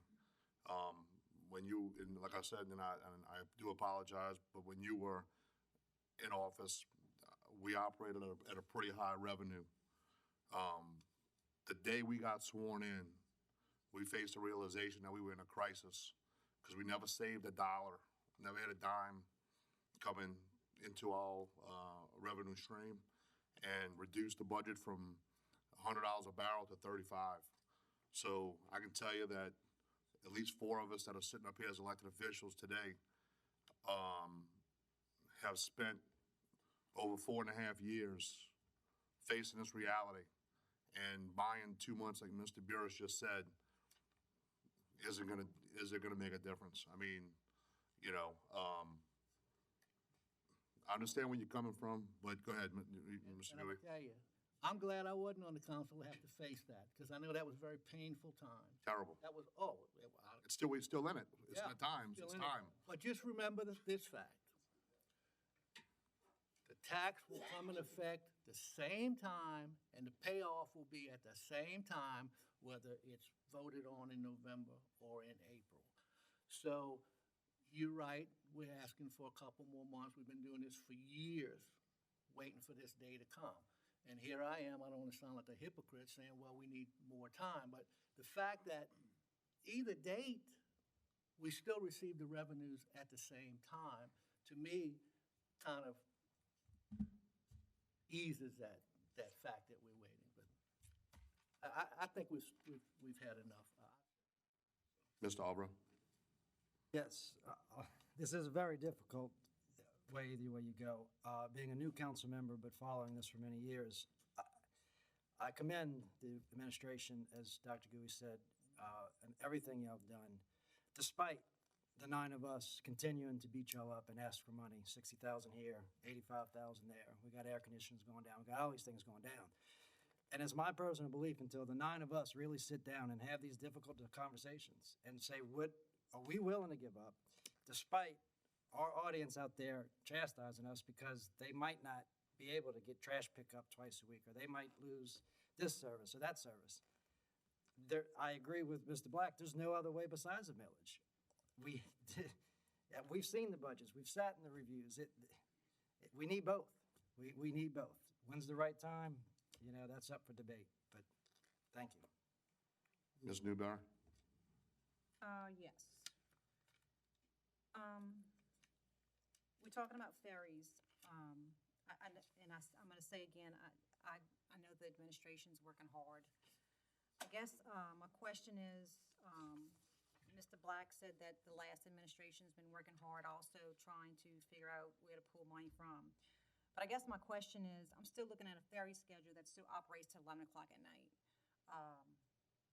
So I haven't seen any kind of consolidation or trying to cut hours. And I think that's the frustration with me, with a lot of the public I've been talking to in reference to a 3-meal ferry. We haven't seen anything that the administration's been trying to do to cut those corners. So I guess that is my question. But I do have to ditto Dr. Gui. He said it very well. So I'd like to get some input from the the public on these millages. So that's where I stand. Mr. LaFrance, Mr. Lapine first, real quick. I don't know if that was a question or not, but we're going to research, Ms. Newberry, everything that we possibly can do. We're trying to provide a service to all of Plaquemines Parish of what we can afford. There may be times that we will come back to you or come back and say we will have to cut some ferry hours or something. We're just trying to keep a status quo, so to say, in the ferry system. Are y'all still paying overtime for the ferry system? Yes. Let Mr. Epley answer that. Yeah, we can't eliminate overtime completely. We are still paying some overtime. We have some issues with employees. When I first started with this job, we identified that we were short deckhands. So I came to the council and asked to appropriate money so I could hire deckhands and eliminate some overtime, which we finally do have a few more deckhands now, but it took 5 months to get deckhands advertised, interview, and hire. So now we have them on the boat, and we are eliminating some of that, but we still have an issue with engineers. We have one guy that's been out on Family Medical Leave Act ever since I've come to work here for this administration. We have another one that was out sick a week ago. Anyway, we're short on people, and we're having to pay overtime in other departments. Do y'all know what the numbers are if we would cut some hours back to, So it is my understanding that the reason this millage is being offered is so we do not have to cut services. Now, if we don't get a millage, then we will have to look at cutting services. If the council would like us to cut services now, and that's a consensus of the council, I'd be glad to look at cutting services. But it hasn't been the direction, it hasn't been brought to my attention that it's the council's wishes that we start cutting services for ferries crossing the river. And now, especially with this new building here, we do need ferry service for employees and residents to get back and forth across the river. okay, thank you. Mr. LaFrance? So we talking about 3 meals for the ferry. And these same people that will be paying the 3 meals would also, who catch the ferry would also be paying a toll also, correct? Yes, sir. Yes, that would stay intact. And we talk about hard times for the council, but it's hard time for people out in the public too. It's hard time for everyone.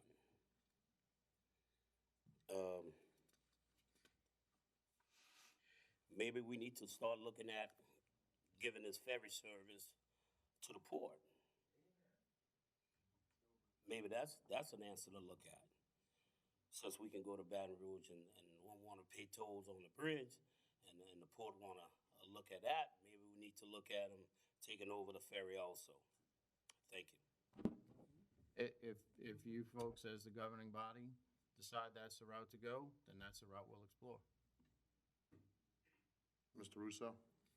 Yes, Mr. LaFrance, stole my pitch because I've been saying this for about 3 years now, that I think that the ferry operation would fit nicely in the port, definitely fit better in the port's arena than the bridge, or even the coastal restoration that they've embarked on. So, but backing up a minute, first of all, as Dr. Gui said, we don't know what the money is. We know already, just from the millage that's anticipated to be collected, that this ferry operation will still be short. that this 3 mills will not cover the operations of the ferry as it is today. So we're starting off passing a millage in the hole to begin with.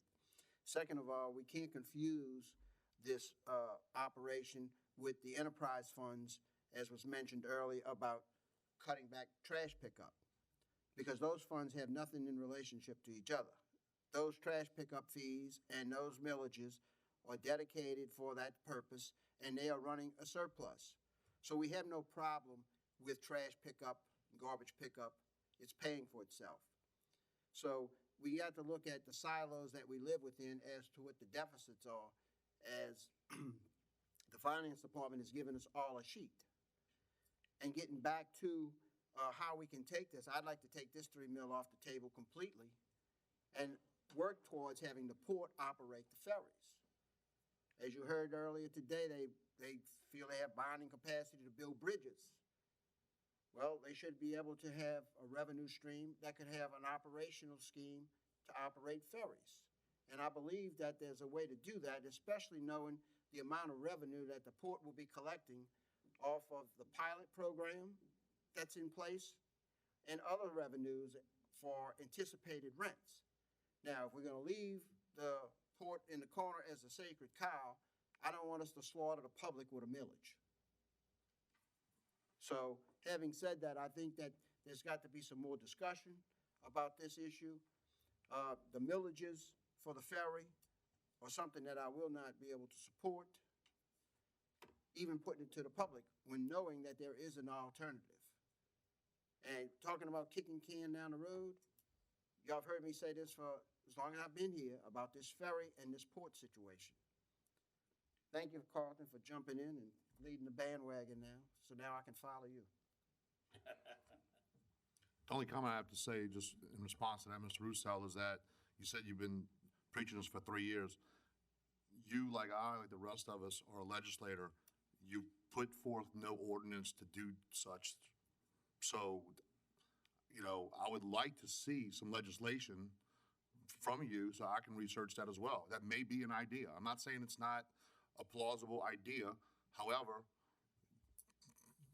if you could put some legislation forward for us to at least consider, but it's only been talked for 3 years.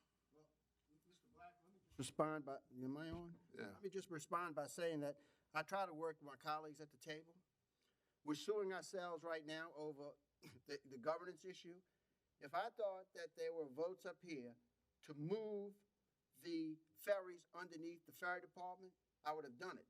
But if now it's a challenge to do that, I'm asking Mr. Garrett to draft the legislation for introduction, and we will move forward, and we'll see what type of situation we're going to deal with when the port shows up and starts pulling the chains of the individuals who don't want to touch the port. So you'll see that legislation coming forward, Mr. Black, I assure you. Excellent, thank you. Mr. Bartholomew? What is the purpose that we have as far as the ferries is concerned? That's a question. Second question, where is the deficit occurs in the ferries department? Is it employees, operation, fuel, or whatever it is? We need to get an itemized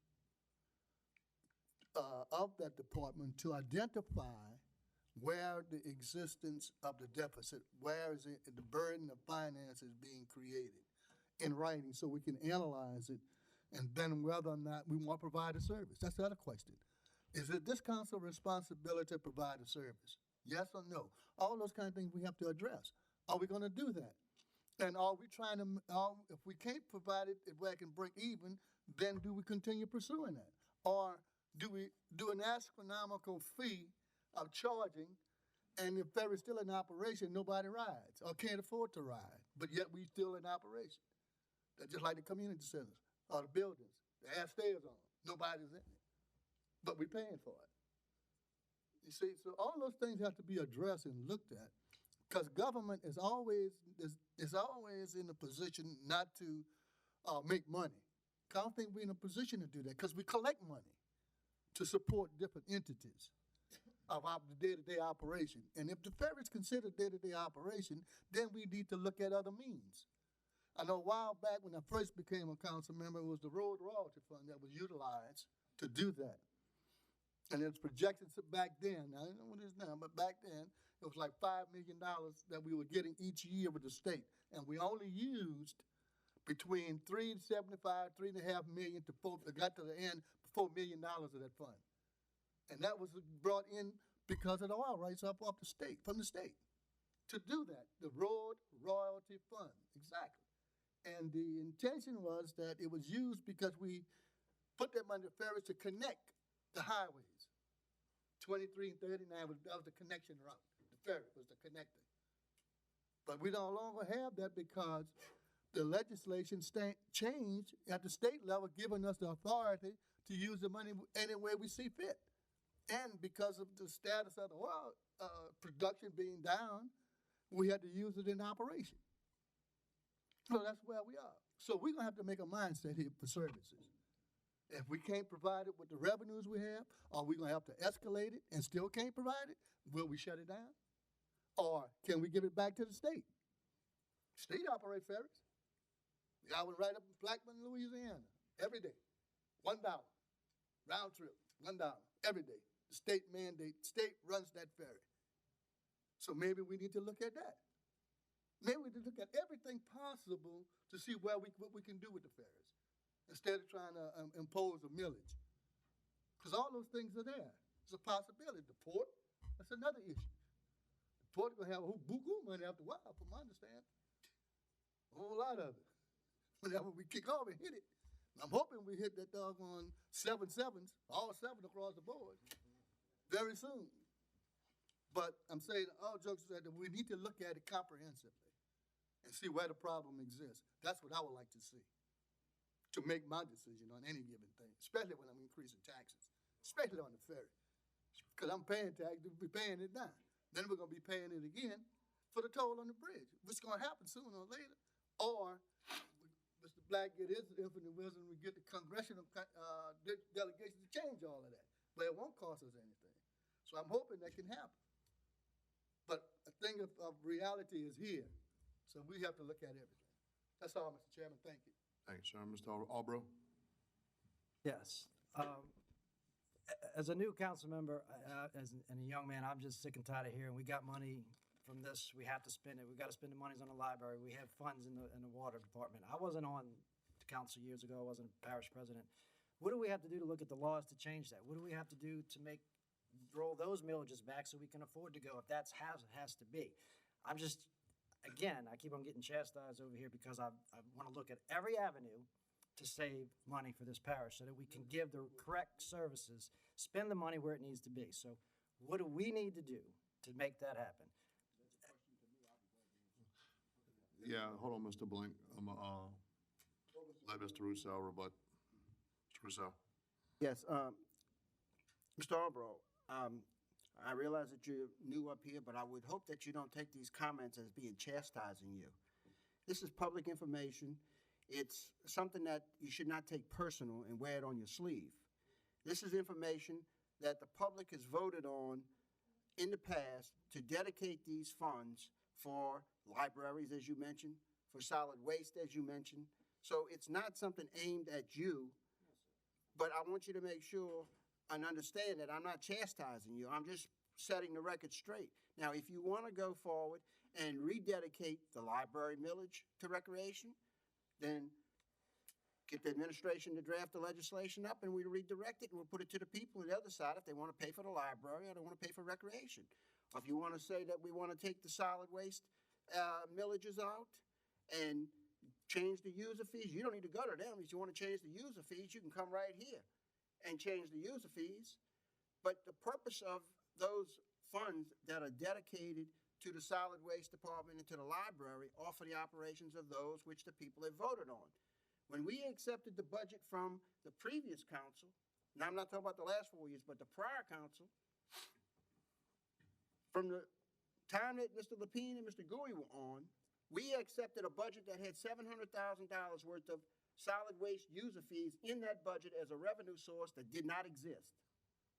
So this new council made up of him, me, him, and whoever else was on him at the time, we had to come in and raise the fees to cover the 700,000 that was in that budget. And we did that. And we came back with a second wave and we raised it to where now the solid waste is paying for itself. So when I try to distinguish between these sources of revenue, don't take it personal. Thank you. All right, let me just say one thing, because I do take it personally, and I applaud you, Mr. Albro, for taking things personally, because that's the problem with government. That's the problem with government from the federal level to the state level to the local level. We get up here and we act like just elected officials. We don't take things personally. I take it personally because this is where I live. So I applaud you, Mr. Albro, for taking it personally. I wish everybody would take it personally. And I do wear it on my sleeve because that's how I put my head down at night. So thank you. Mr. Blank? Certainly. So I think everybody in this room. You've been in the wrong business for 25 Please, years. y'all have the floor. I think everybody in this room has enjoyed subsidies for a very, very long time. Y'all, please, I have the floor. Outside of getting involved in the personal stuff. We've all enjoyed subsidies here for a very long time. Nobody really wants to pay for anything, it seems like. Just a quick rundown of our budget with mosquito control. It's $903,000 per year. If we put that on the water bills, that would be amongst the around 9,000 water meters that we have here, that would be about $8.36. If we brought that to the floor next week, everybody would lose their minds. Even doing something simple is what our neighbors in Chalmette are doing with the ferries, where the money goes in a stainless steel box. The top 1 foot of the box has a clear plexiglass side to it. You see the dollar go into the hole. We need to have, Giuliani's broken window thing, where he handled these small problems and he was able to clean up New York City. We need to start with those small things. I know it might be penny wise, pound foolish, but starting with that, looking at what our neighbors charge. My assistant and I looked at ferry fare collection all around the country and even the world. We looked at ferries in other parts of the world too. And in New York City, the ferries are subsidized almost in line how they are in Plaquemines Parish. They're about $10.25 a person, and those are pedestrian boats. And here it's about $9.25 or so, around $9 per crossing. But I think that we're missing a lot of the fare collection.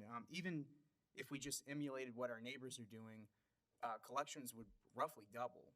I think that's a good first step, and I understand that there is a transportation desert in Plaquemines Parish. There are no bridges here. There's no alternative for folks to go back and forth between the hospital and the grocery store and things like that. But I think we have to start living within our means, or at least begin to start rowing in that direction. Anyway, I couldn't give my presentation because we have an IT issue. We don't have the right plug here. It's a new building. My apologies, y'all. Anyway, I'll be giving it at the next meeting, though. And there will be some very clear ideas that are really easy to implement. And we could follow the dollar the entire way from the time it gets passed off to even down to, somebody from our finance department making sure, that money is being deposited in a bank account with checks and balances. More than one person on the ferry, making sure there is a clear count of all the vehicles so that we are getting everything that should be coming to the parish to help make sure those books are as straight as possible. Thank you. Any other questions from the table? Anything from the audience? I'm going to end it with this because you know what? Go ahead. Mr. Blink and I had a conversation. It was somewhat private, but I'll just expose a little bit of it. We talked about how we make decisions. And, sometimes decisions are made at the table. And I'm going to tell you, Richie, I think my mind has changed just now. Because I think we're going to, whether these millages pass and it passes by the people, I think we're going to keep coming up here for the next 2, 3, 4, 5 years and saying the same thing. Saying the same exact thing about we should have legislation to change the tolls or look into this or do this, and it's never going to stop. So why even pass the mills? Why do it? I've asked, the recreation one's coming up next. I've asked for an audit for a year in order to be educated about it. Never got it. Mr. Albro asked for it, never got it. We got one from the ferries. Ms. Newberry brought it up. No changes. There's been no legislation to change the rates, change the schedule. That's not for Todd and Kirk and them to do. That's for us to do, set the policy. It's never been changed, never been done. So if we pass this mills, is it gonna be done then? Probably not. More than likely not, because it hasn't been done yet. Same thing with the recreation thing. I've asked for an audit because we pay $25 for football and half the equipment doesn't come back. So the net loss is $225 to us because there's $250 worth of equipment. So I mean, we just spin on our wheels here. So I'm gonna abstain from all of these millages. I changed my mind, Richie, you know, and we had that discussion, and I'm glad you brought it up to my attention. So, you know, we'll sit here as a council for the next 3.5 years, keep spinning our wheels, trying to find out how we're gonna pay the bills. And Mr. Gooey, I sure hope you have that $28,000 left in your budget for the next election, because I can guarantee you won't, because we're gonna be stripping money. We're gonna be selling flagpoles to pay employees come November. Right, Tommy? You got cash? How much cash you got? None, right? We definitely have an issue with cash, as I've been saying for years here. And I mean, we got ordinance to take out a loan, to go get a credit card coming up here in about 15 minutes. well, That's ridiculous. I won't call it a credit card, but it is something that we It's a loan, right? It's a loan. Yes, it is a short-term loan. You know, that for us to get through the end of the year. Yeah, that's where we at. So maybe we need to wait, Kirk. Maybe we need to wait to an actual budget hearing where everybody can sit through a legitimate budget hearing and feel that pain. Mr. Lawrence? Morning, Lawrence, again, I don't know if I want to follow that. But the only thing I'm saying is, I think Mr. Gooey brought up something. Let's sit back and take your breath. Listen to the public. When is a public hearing going to be held on this? Is it going to be one time at this council chambers that this is going to be heard and it's going to be voted on after that? Or if in these 2 months, can we have public hearings that I look at 9 people who can't get together on this? And now you want to look at the people. If they think they're confused, we hear all these opinions today on what wasn't done. We heard Mr. Black as well as everybody else. We want to see reorganization. They were not satisfied with the previous administration because they didn't go into reorganizing. We haven't seen reorganizing yet. This is coming up to a fact that the public is looking at it. I see Mr. Roussel there. I've spoken why in the port handling this. I didn't know that they could operate bridges and put tolls on bridges, but if they can do that, let's get the port to operate. This is what's going to come from the public. Step back a minute. Let the public go through it. Let the public look at the recreation department. And if what you say is true, these uniforms are walking. Every year you replace them, which I think you're right. There's no deposit required on them or anything. So when they take a uniform, if they don't bring it back, at least you have something in your pot to cover what they, I don't want to say stole, but didn't return. So those kind of questions, if you get it before the public, I think you will get some suggestions. Let's stop back and pause. We're not kicking the can for sure. It's been kicked for so long, the can is gone. We kick it air. And now is the time to let the public help you with this. You think only you 9 can solve these problems.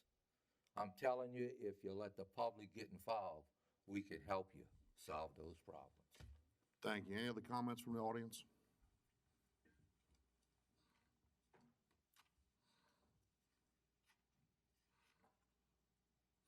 I'd like to recognize Mr. Jerry Hodden, our former 2-term council member, District 3. First, let me say it's a pleasure to speak before such a distinguished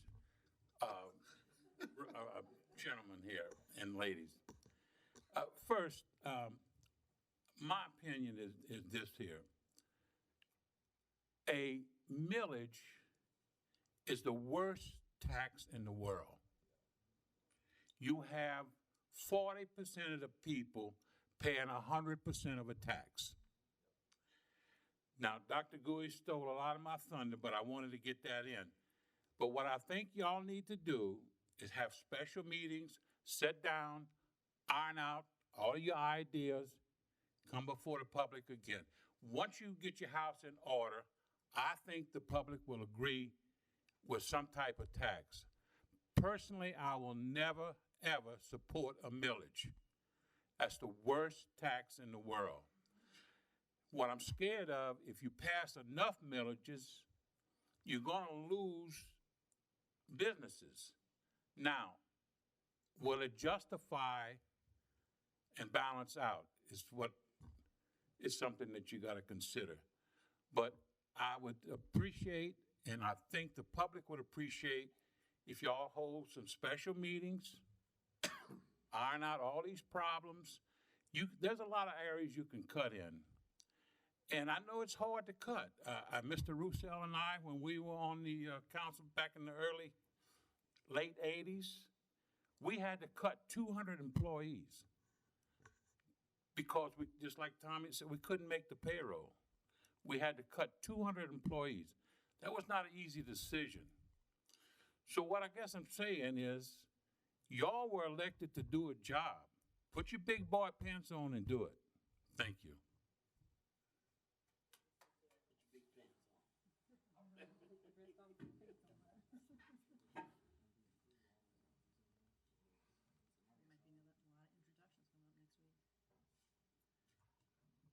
Elton Frederick, 108 Victor's Road, Belshash. I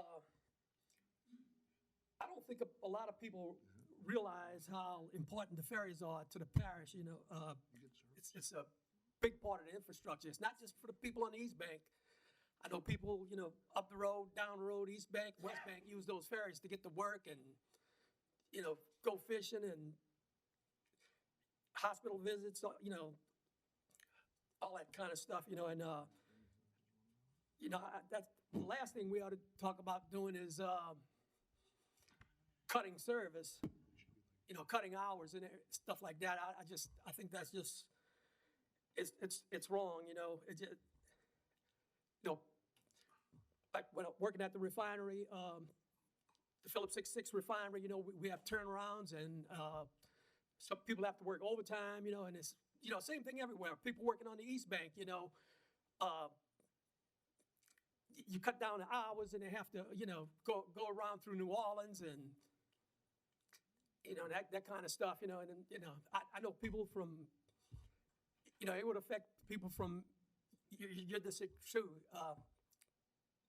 It's just, and also I wish as much effort was put into, you know, the tolls on a ferry. It you know, it hurts a lot of people as we're making on a bridge. And I don't know, the only way I would vote for the millage, you know, would be, it would go along with removing the tolls on the ferries. But like, you know, when you talk about a deficit for the ferries, I mean, I don't understand what deficit are you talking about, from the amount of tolls being paid or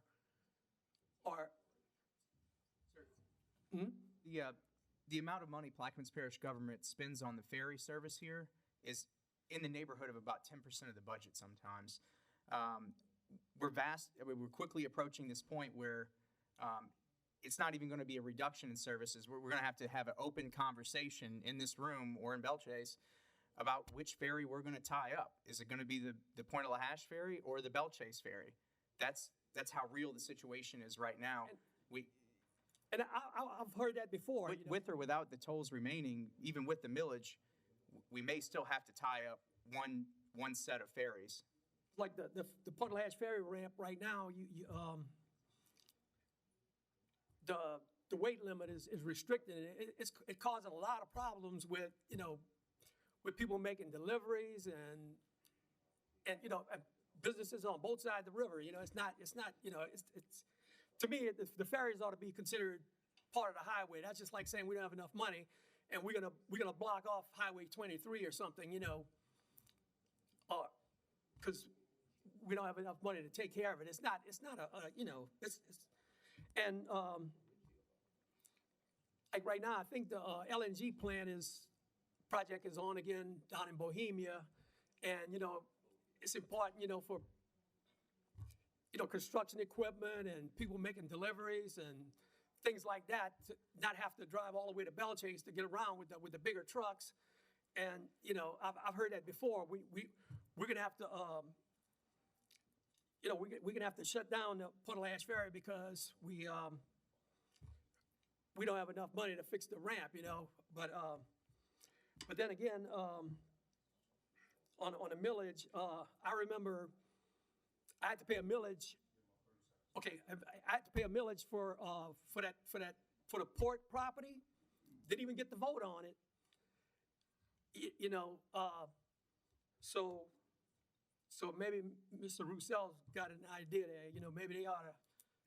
I paid a millage to buy that property when we already had, you know, we got the LNG plant coming down the road, and they bought their own property. They told me that they were asked to put it up there. But anyway, that's all I got. All right, thank you.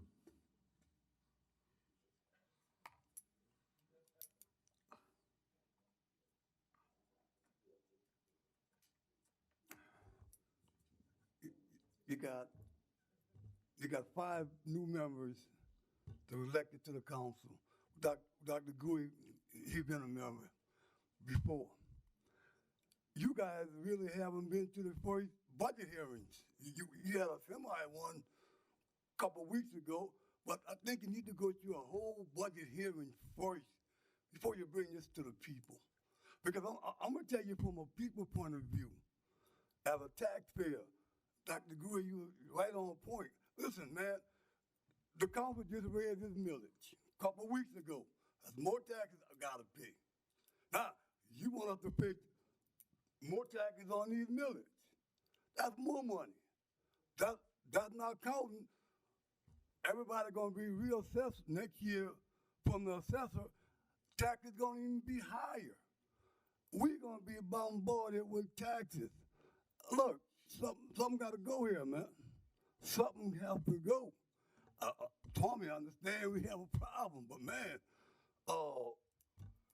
you just can't be telling the people, hey, look, we're going broke. Listen, people don't have it like they used to have it, man. Just like the council and this government is on the verge of not having money, a lot of us don't have money either. So what do you want us to get the money from? You know, so you got to look at both things here, man. Everybody just can't afford to say, hey, pay up. Maybe in Belchase. But you got a whole parish here. People are struggling, man. Take that in consideration. Please take it in consideration.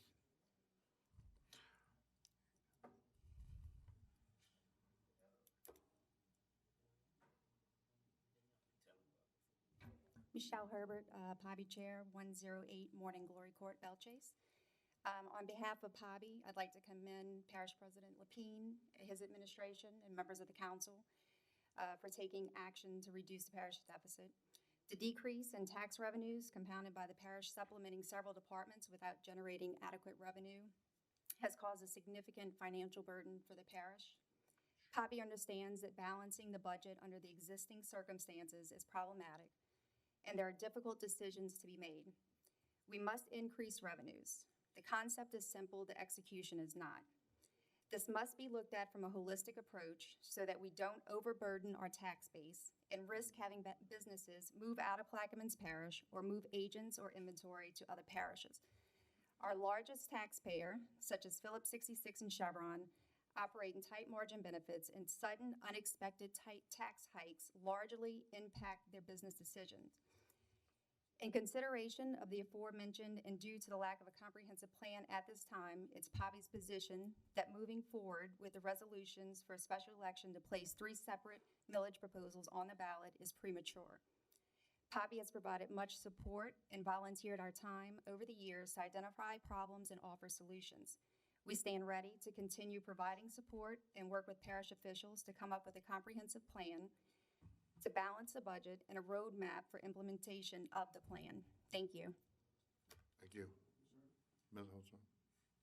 Ma'am, I have a question for you. After listening to your presentation, we need to raise new revenues. You said that.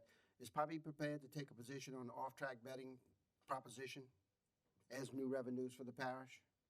Certainly, we haven't had that discussion, but yes, we would discuss it and take a stance on it. So you haven't taken one yet? No. Thank you.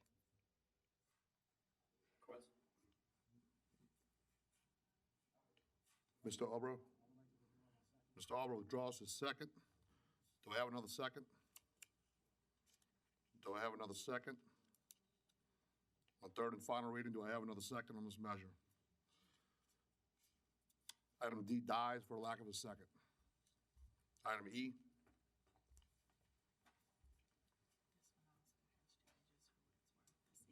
A resolution ordering and calling a special election to be held in the parish of Plaquemine, state of Louisiana, to authorize the levy of a special tax therein, making application to the State Bond Commission in connection therewith, and otherwise to provide with respect thereto. Since I'll be abstaining, I'm asking for somebody to offer. Would anybody like to offer? Would anybody like to offer? Third and final reading, would anybody like to offer? Dies for an offer.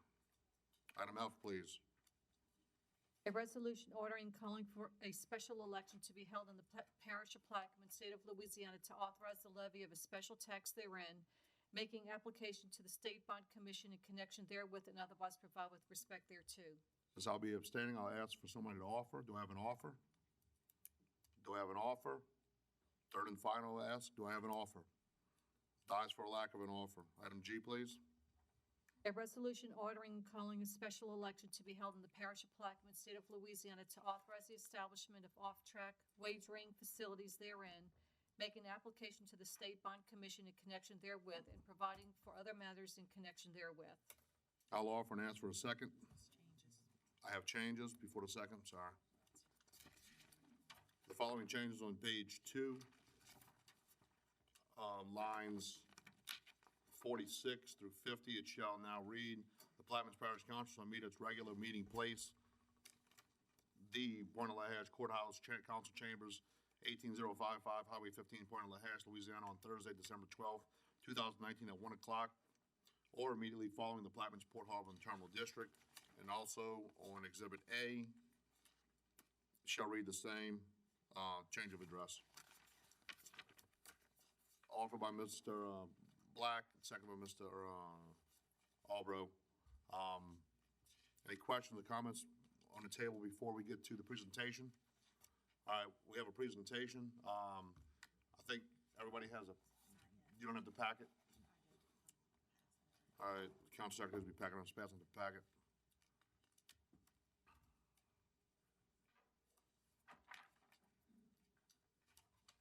Good afternoon. My name's Jay Labrano. I'm with the Carver Darden firm, 147 Keating Drive. Churchill Downs has been a client of the firm for over a decade. And they're the ones that have requested the State Racing Commission to ask you to put this on the ballot. I'll remind you that this is not a vote to approve or not approve off-track betting. That can only be done by a vote of the people of Plaquemines Parish. Churchill Downs has been in business since 1875. They're the home of the greatest 2 minutes in sports, the Kentucky Derby. They have a strong presence in New Orleans at the New Orleans Fairgrounds. And at this time, I'd like to introduce Mr. Doug Shipley, the president and CEO of the New Orleans Fairgrounds. Thank you, Mr. LeBron. Mr. Shipley. Thank you, Council. First, I'd like to thank you for your time this afternoon and listen to what we have to say. Really appreciate it. And we'll be sensitive to your time and move through this quickly. We did want to present it electronically, but we just had some technical difficulties. So hopefully if you have any questions, feel free to reach out to me during or even after the meeting. A little bit about our company first. We're owned by Churchill Downs Incorporated, a Fortune 500 company based out of Kentucky. We own 6 racetracks around the country and 5 racinos. that operate in Florida, Maryland, Pennsylvania, Louisiana, and Ohio. We own 2 hotel casino properties in Mississippi, as well as 1 in Maine and 1 in Pennsylvania. We own multiple off-track betting facilities in 2 states, here in Louisiana and in Illinois. We do sports wagering in the Mississippi, as well as Pennsylvania, and we operate 3, excuse me, we operate 3 different types of businesses. The first is the fairgrounds, which has been in business since 1852 and continues to this day. 11 years ago, they opened slots, and we operate about 600 slot machines in that facility. And the fairgrounds OTBs, we have 13 locations around a 50-mile bubble of the fairgrounds. And I'm proud to say we employ over 1,100 employees. And those that don't follow pari-mutuel racing, we offer live racing 10 days out of the year for quarter horses and a little over 80 days for thoroughbreds. On the next page, you'll see we have basically 13 locations currently. Our latest 2 were in Miro and Destrehan that we added at about this time last year. And we operate in 7 parishes that surround us.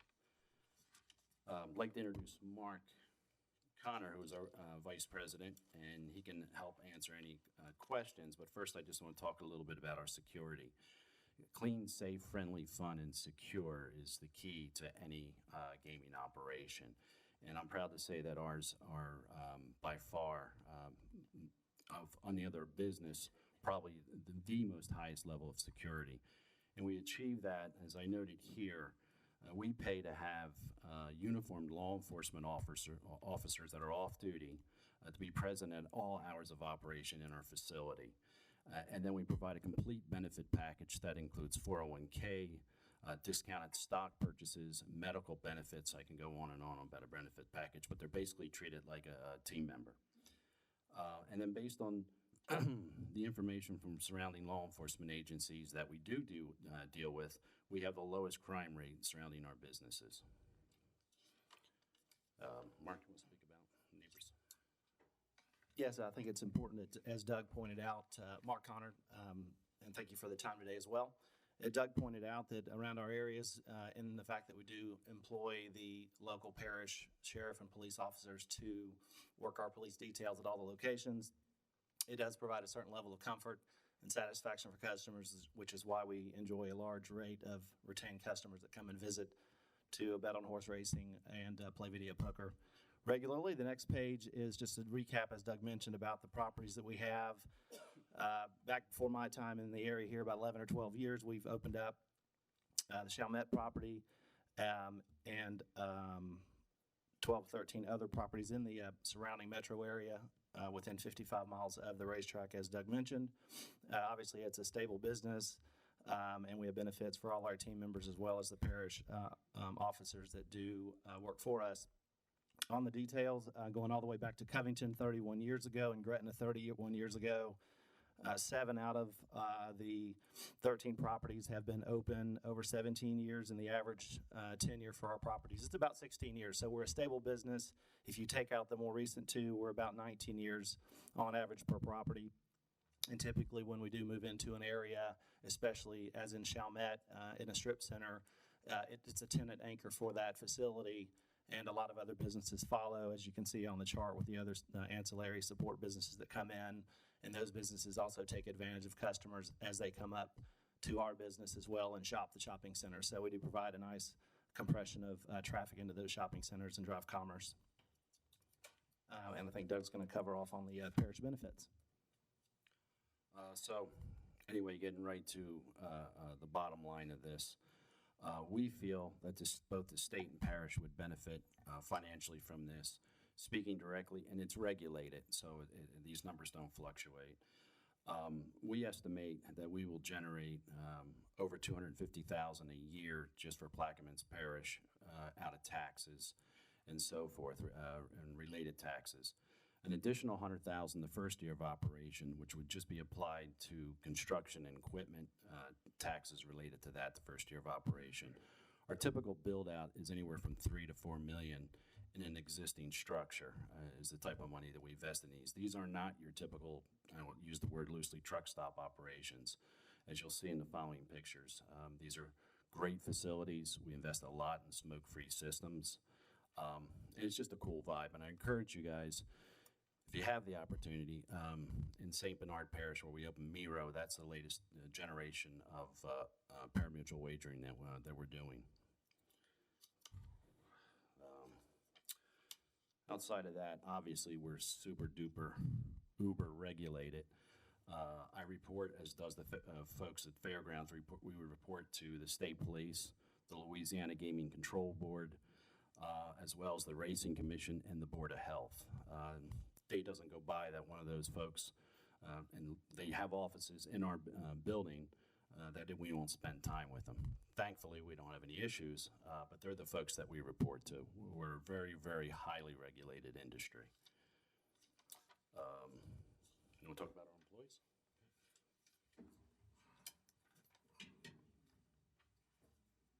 Yes, as a team, we're very fortunate to have a good amount of tenured folks, and we always engage our team members for feedback on how the operation goes, as well as feedback from our customers as well. We were recently, and have in the past, been named as one of City Business's best places to work, with over 700 team members year-round. We do escalate up to about 1,100 when the live race season happens in the fall for thoroughbreds. Generally speaking, it's a very, obviously, as you note here, diverse workplace. We have about 75% minorities and 55% female workers across the platform of all our business units in the metro area. Average salary is about $34,000, so clearly this makes a difference for our team members looking to continue to grow themselves personally. And I think it's important, as noted here to the right, with some of the photos of leaders, that good many team members get the opportunity to progress through the ranks and move into leadership. These are initially some frontline jobs, and a lot of our team members have progressed through that. As you can see here, we have our Senior Director of Operations, 24 years, Deputy Director of Security, 10 years, several of our team members, 7, 8 years plus, and a quite list of benefits here, as Doug mentioned earlier: health insurance, dental insurance, vision. I won't go through the full list here, 401k. Obviously, we cover all of the needs of the team, as well as assistance, educational assistance, and childcare and those sorts of things. So the company overall benefit program is super beneficial for our team members and much appreciated as well. The next page, real quick, as you would wonder why we would be here, if we didn't double check to make sure there was some level of confidence that the people and residents of Plaquemines Parish would welcome such an operation. So we did a survey, which is basic Survey Monkey utilization, to go and ask folks that live in the Plaquemines Parish area that were 21 plus adults, obviously, if they had a perspective on wagering. We're happy to report that 80% have or do engage in some level of gaming. Highlighted, as you can imagine, by the lottery at about 60%, horse racing 25%, video poker 38%, slot machines 55%, and about 20% did respond that they did not gamble. Interestingly enough, 17% engage in sports wagering. However, we'll have to defer to our sister state next door of where that happens. As you can see on the next page, proposed renderings. As Doug mentioned, this is an example of the Miro property, the interior, sports wagering structure, and as Doug mentioned, if you wanted some highlights of the new generation, much more contemporary, and I think 50 or 55-inch TVs across the board. Anything else with that? Yeah, the dynamics have changed greatly on this OTB versus the one that we opened 31 years ago. One being that even smokers don't like smoke, not that I smoke, but we know that being in the business, and we invest heavily, close to $100,000, if not more, depending on the square footage, on just a system that all it does is remove the smoke within the casino. These systems are commonly used on the Vegas Strip and other large casino properties. So when you walk into a Mirage, or you walk in to the Sands or the Venetian, and you wonder why you don't smell the smoke, and you're sitting right next to a smoking person, it's because they invested heavily in the way they handle their air. Both Miro and Destrehan have that model implemented, and we would certainly do the same here. As Mark said, the screens are 4K high def. Again, it's not your grandfather's OTB when it comes to the technology behind these things. Self-service betting terminals. I mean, I could just go on and bore you guys. But anyway, that's the product, and we're actually very, very proud of the product. And we're rolling out the same type of brand in other states that Churchill's going into with pari-mutuel wagering. As far as property, and again, we don't want to take too much of your time. I think we're about maxed out now anyway. Okay. We're gonna have to. Last page is our. Go ahead, wrap it up. Okay. Just want to let you know that of all the businesses in your parish, that you can ask any of the city council parish leaders in the 7 parishes we operate in, and you will find out we are an absolutely awesome neighbor. Not only do we pay within, the taxes and so forth, and we never closed an OTB. So it's not like we open them up and we close. We're there to stay. But more importantly, we give back to the community well beyond taxes. Thank you. All right, thanks. Just hang tight. We have a queue of people in the queue. I just have one question. Your zoning, is it under current zoning classification, or do you have to come before the council to get a special zoning permit? How does the zoning work? Is it C2 or is it? I guess my reasoning is obviously you don't have a location yet, as you said, so if you identified a location, you'd have to come back before the council to get it rezoned, and so we'd still have an opportunity to. We don't have an OTB in the parish, so I don't know if it fits under any of the zoning classifications that are in existence. I mean, I think it would fit under commercial. I would defer to the administration's legal team to. Okay, I mean, my question is just majority of things fit in C2. However, I'm not sure if I remember seeing any kind of gaming or betting. So my assumption would be is you'd have to come back before the council when you determine the location for the council to decide if that location is suitable for us. Yeah, right? Certainly. And we haven't really looked to pick a location, so. Okay. Absolutely. All right, thanks, Mr. Russo. Yes, on the handout, you say we're probably going to benefit about $215,000 from video poker and pari-mutuel revenues. Yes, sir. And do you have a breakdown of that video poker / pari-mutuel? As far as the top line, and again, this is mandated by the state, we basically pay on, and I can speak to the video poker, which represents the majority of the revenues. Of every dollar we take in video poker, we pay 20%, goes right out to the horsemen into purses to support Louisiana racing as well as the industry as a whole. And then we pay another 18% taxes, so we pay a total of 38% and 38 cents on every dollar. And then of that, if I break that down, then to answer your specific question, I don't know exactly the percent that comes out to the parish, but when we ran the numbers, the parish conservatively looked like it would benefit over $250,000 a year. The reason I asked the question is because the video poker players that we have in the Plaquemines Parish now are visiting local establishments. Mm-hmm. And if this $215,000 represents the majority of the video poker play, No. that's why I'm asking you, can you divide the video poker play from the pari-mutuel?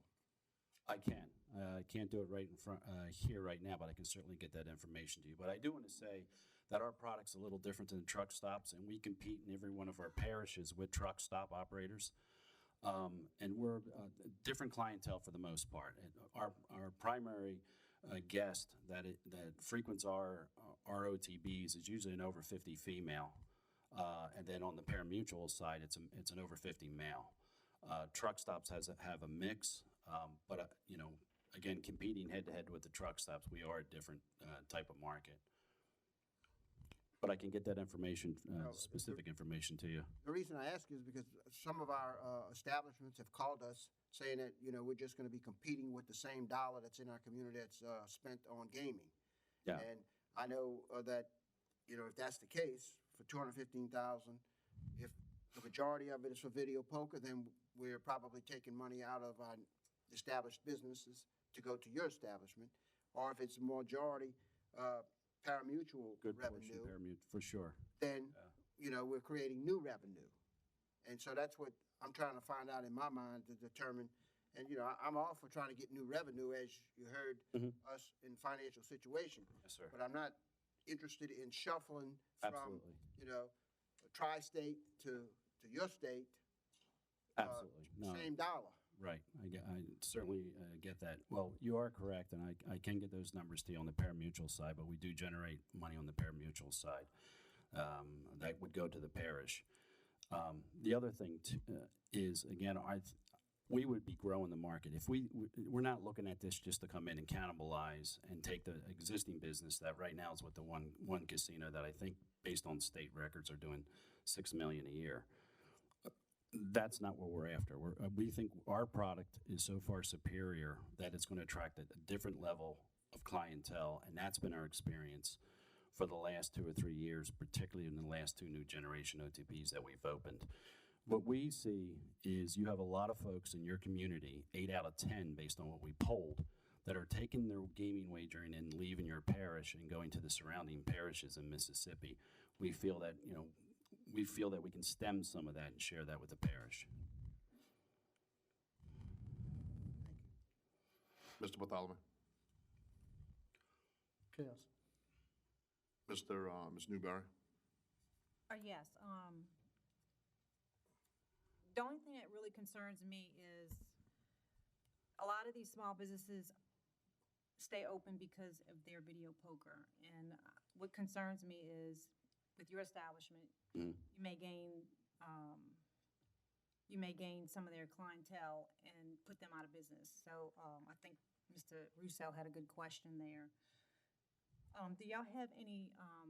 It's a great question, and again, our product, and I encourage you to go take a look at that product versus maybe a bar that may have 3 slots or. Well, I'm definitely hotel impressed with your presentation, and I don't know if I'm opposed or not. I may go ahead and vote, let the people decide. But do y'all have any area, a location as of right now? No, Y'all ma'am. looking at all? Not at all. No, Okay. ma'am. Thank you. Mr. Karnovich. Yes, your presentation looks good. You know, all these numbers is just a guesstimate. You never know what you're gonna make till you open the doors. Yeah, yes and no. Obviously, working for Churchill Downs, I wouldn't be standing in front of you if we haven't spent many months running the numbers on what's conservative. We certainly wouldn't be wasting your time, and we wouldn't be putting the decks together. But I feel very, very confident. And again, I encourage you to talk to other parish leaderships that I think the $250 a year is conservative. And then, you know, in your presentation, you take good care of your employees. And Yes, sir. Customers coming, what about the horses at the track? Aren't y'all in trouble? Not us. But Downs, is it? No, not us. But it is, and I say that with a smile, but it is a very serious issue in the industry itself, and the industry is wrestling with it. I'm proud to say that this season we have implemented a program that HBPA, which is the Horseman Benevolent Association of Louisiana, we supported them in passing a bill this past legislative session that mandates that if you want to race your horse at fairgrounds or any track in the state of Louisiana, when that horse approaches that gate, that starting gate, they have to put $5 into aftercare. Fairgrounds has agreed to match that. So it's 6 figures. I don't think it's going to solve the problem, but it's certainly going in the right direction. But it's something that Churchill takes very, very seriously, because when you think of Churchill Downs, you think of horses. All right, thank you. Mr. Blank. Sure, I just want to point out that if this number is correct, $265,000, after looking at the list, it looks like that would be the equivalent of the 35th largest taxpayer in the parish, just after Hero Lands and before a large pipeline company. Thank you. Any questions from the audience?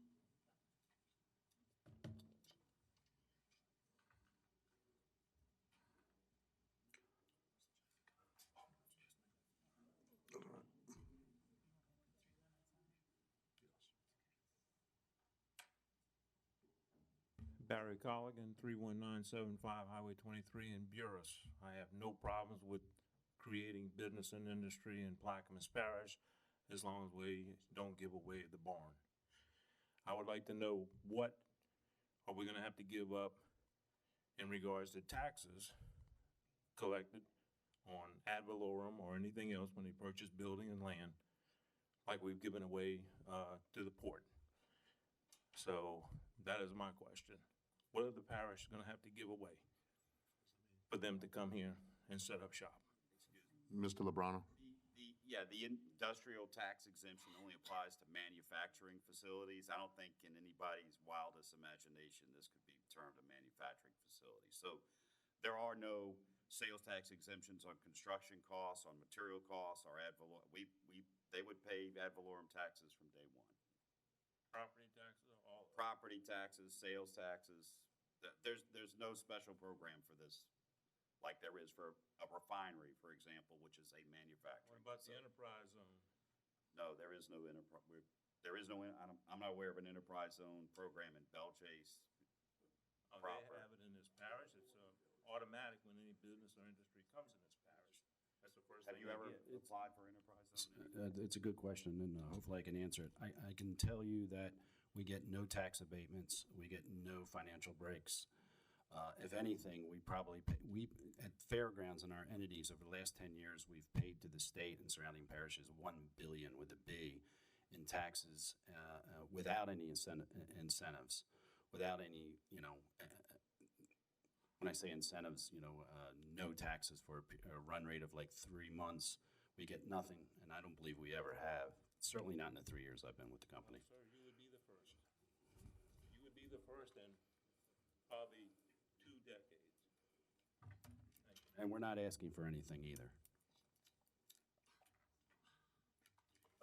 The last thing, Mark reminded me, when we did the survey, a good portion of our database, which is now playing in Jefferson Parish, resides right here in Plaquemines. So we're just trying to keep the money here. Thank you. All right, thank you. Any other questions from the table? From the audience? All right, with none, the machine is open.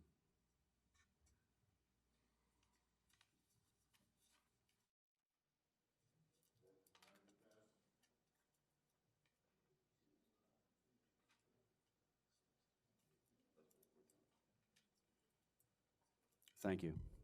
Sorry, we have a little glitch in the system. I don't know what it is. The measure passes. 6 to 2-1.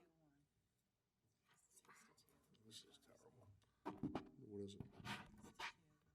6, we have 6 yeas, 2 nays from districts 9 and 4, and 1 abstention from district 7. All right, I apologize for the technical difficulties first day, so congratulations and good luck in your bid to have the people decide. All right, item I. An ordinance to amend the 2019 general fund operating expenditure budget, buildings, bureaus, auditorium department, and otherwise to provide with respect thereto. Mr. Kognovich offers, asks for a second. Second by Mr. Bartholomew. Mr. Kognovich. Mr. Apley came to me needing air conditioning replaced or fixed, and fix it is $54,000, replace it was 84 something, and we figured we'd replace it because the old one keeps breaking. All right, any questions from the table? From the audience? Mr. Apley, where's the money coming from? It's coming from unreserved, undesignated. How much we got? You good? You on? 455,000. All right, so does it put it under 400? That's after you would take this 85,000 out. All right. Mr. Blank? Sure, I just want to add that if we do not repair the air conditioner in that building, the building is going to begin to deteriorate due to elevated humidity and heat inside. There are several events held there year after year, including the Orange Coronation. It's just crucial we redid this building. It's an old WPA building. It was built in the 1930s. A lot of work went into restoring it after Katrina, and I'd love to see the air conditioner repaired there. Thanks. Ms. Newberry? I ask a question about what kind of air conditioning system? You said it was a chiller. Can we put a normal air conditioning system in there? Does it have to be a certain brand, certain kind to maybe lower the cost? Yeah, so what we're replacing is actually the outside unit. It's a chiller system because everything inside is set up for a chiller system also. So instead of replacing what we're replacing, it would be an additional cost to replace the rest of the duct and everything else that's in the system.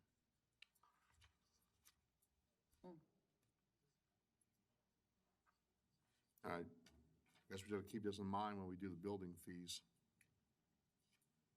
Any other questions or comments? Mr. Blank? One other question. When an air condition, when y'all go to make a decision to purchase the air conditioner, y'all gonna look into like a geothermal system that, for instance, instead of it using the fans to blow the hot air of the system, it has a ground loop, which would lower the operational cost over time? I mean, is that something that y'all It's not something that I'm familiar with, and that's something we can look into.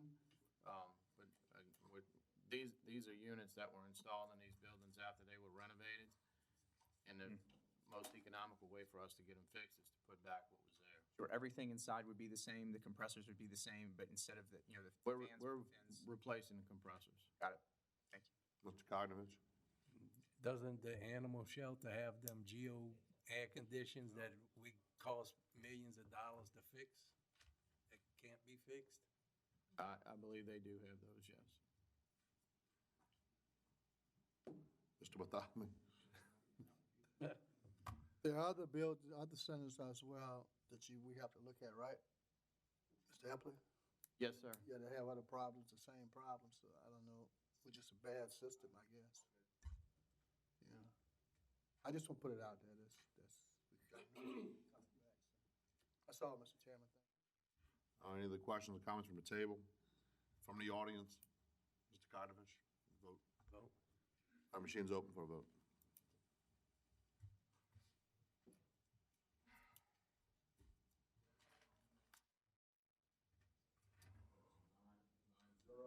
That was easy.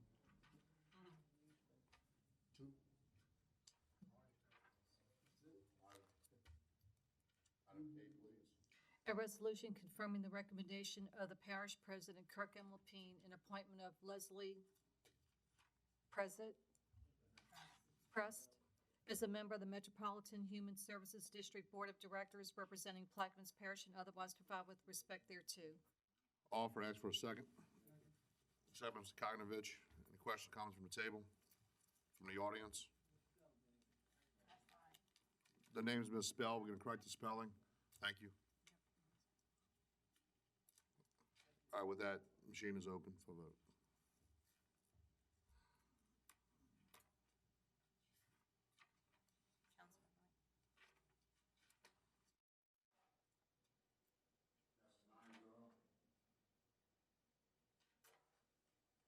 Passes 9-0.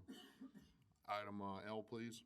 An ordinance to amend the 2019 Manpower Structure Road Maintenance Fund, Road Maintenance Public Right-of-Way Department, and otherwise provide with respect thereto. I'll offer and ask for a second. Second, Mr. Bartholomew.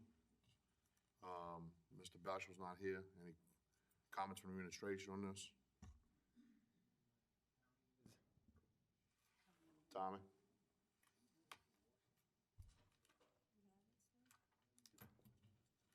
Yeah, this is for prawn and removing one of the tractor drivers. Tell Beshel. All the tractor drivers you want us to get rid of the tractor driver to get a diesel mechanic. All right. 2 tractor drivers. All right. I got you. You know what I'm saying. All right. Any questions or comments from the table? From the audience? Machine's open.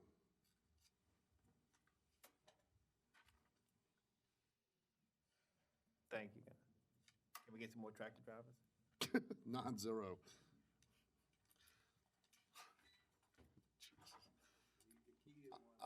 Item M. An ordinance to amend the 2019 General Fund Operating Expenditure Budget, Engineering and Public Works Department, and otherwise to provide with respect thereto. I'll offer and ask for a second. Second from Mr. Cognovich. Mr. Dugas called me. This is, they created a sign department, took money out of his operational budget. This is moving money back from the remainder of the salary back to the operational budget. All right. Exactly right. Any questions or comments from the table? From the audience? All right, with none, machine's open.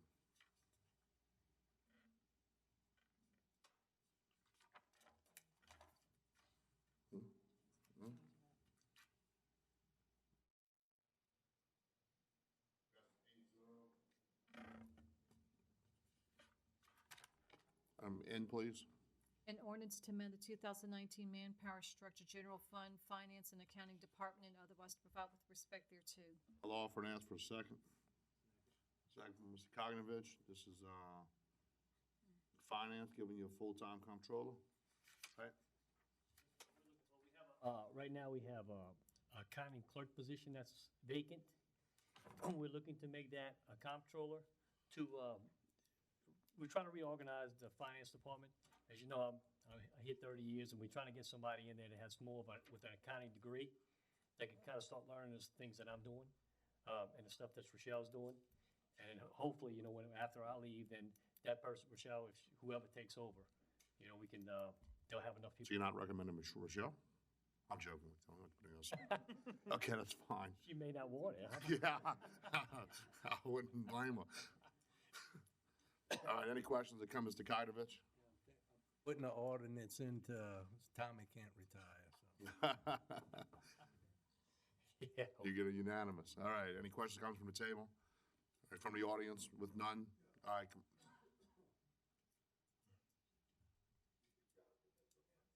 Well, no, what the man comes to, that's all.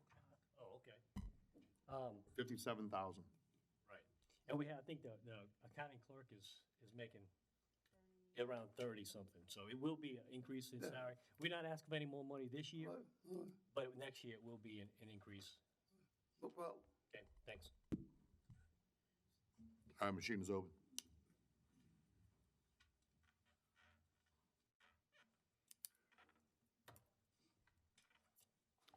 Passes 9-0. Item O.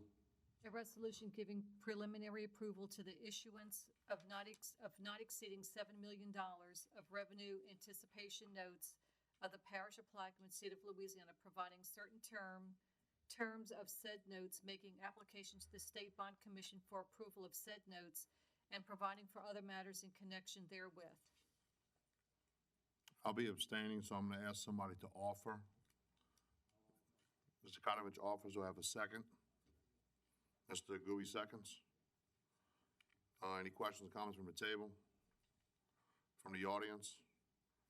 My only comment is I think we're going to enter a slippery slope with this thing. I know it's just giving us the line of credit, if you want to call it that.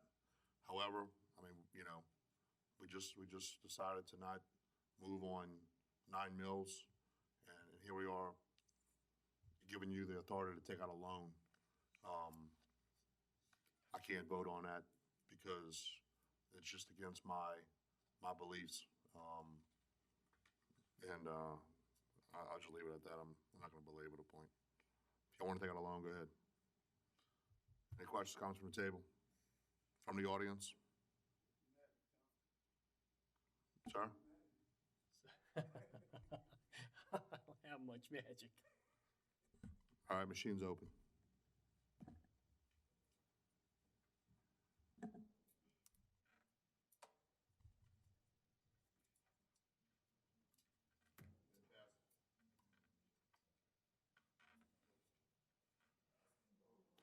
And it passes 7-0 with 2 abstentions from districts 2 and 3. P. A resolution giving preliminary approval to the issuance of not exceeding $16 million of revenue refunding bonds to the Parish of Plaquemine, State of Louisiana, making application to the State Bond Commission for approval of said bonds and providing for other matters in connection therewith. I'll offer to ask for a second. Second, Mr. Kognovich. I believe this is $16 million revenue refunding with a projection of $1.6 million in savings to the parish. Is that about correct, Tom? Yes, sir. I'd like our bond counsel and to come up and speak about this. They have more information on it than I do. All right, thanks. You are correct, Mr. Black. Do we have, $0.6 million. changes? Yeah. Hold on one second, Jim. What is this? What's this? Did you have changes? Okay, I'm sorry, no, the letter on that, change is wrong. Oh, it's amendment? Okay. All right, go ahead, I need to see it. Sir, go ahead. Thank you, Mr. Chairman. I'm Jason Akers with Foley and Udell, bond counsel firm. The resolution gives a preliminary approval to the issuance of revenue refunding bonds to refund bonds that were issued in 2010 by this parish. Refunding of bonds works just like refinancing your home mortgage. You take old debt out by putting new debt in its place at a lower interest rate. You save money as a result. The idea with mortgage refinancing is you typically want to keep it at the same term, if not shorten the term if at all possible. And that's the same thing here. We're not trying to extend the debt. We're not trying to do anything to monkey around with it. Just a straight savings and provide a benefit for the parish going forward. With your approval, we would then go to the State Bond Commission for approval, and this will come back to you for final approval prior to the delivery of any bonds. All right, 1 second.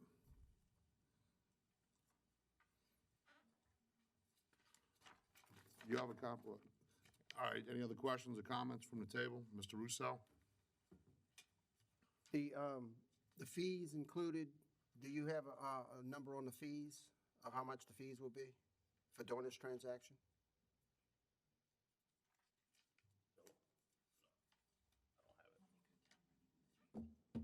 Yeah, I'm saving you a trip, Mr. Henry.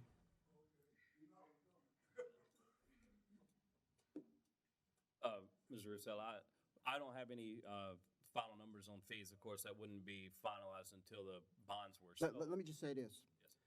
You have a number of what we're gonna save, so you have to have the numbers of what the fees are. So, you know, I've been talking with you on the phone, now I'm getting down to the nitty-gritty because of what I just heard.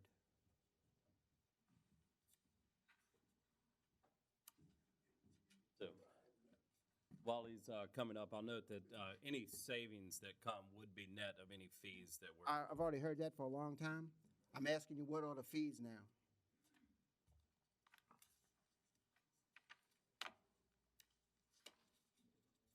The estimated cost of issuance would be $204,000, not to exceed. And that's total fees for who?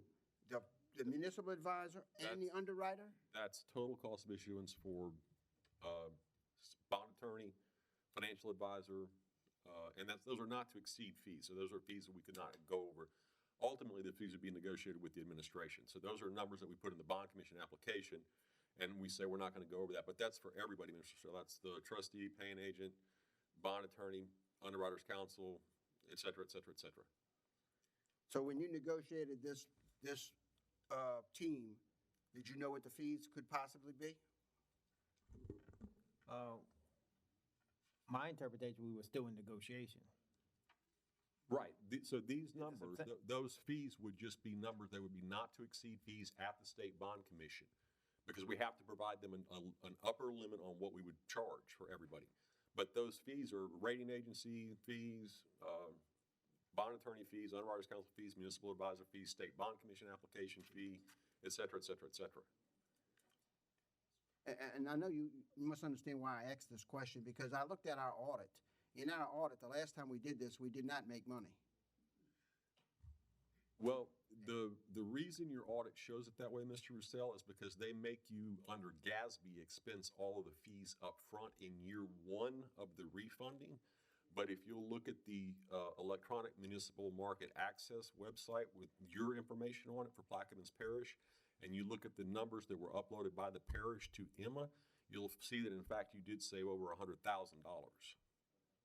And the difference is that GASB makes the auditors restate that and charge all the fees at the front, but you don't pay them all up front. You pay them out over the life of the bond issue with the refinancing.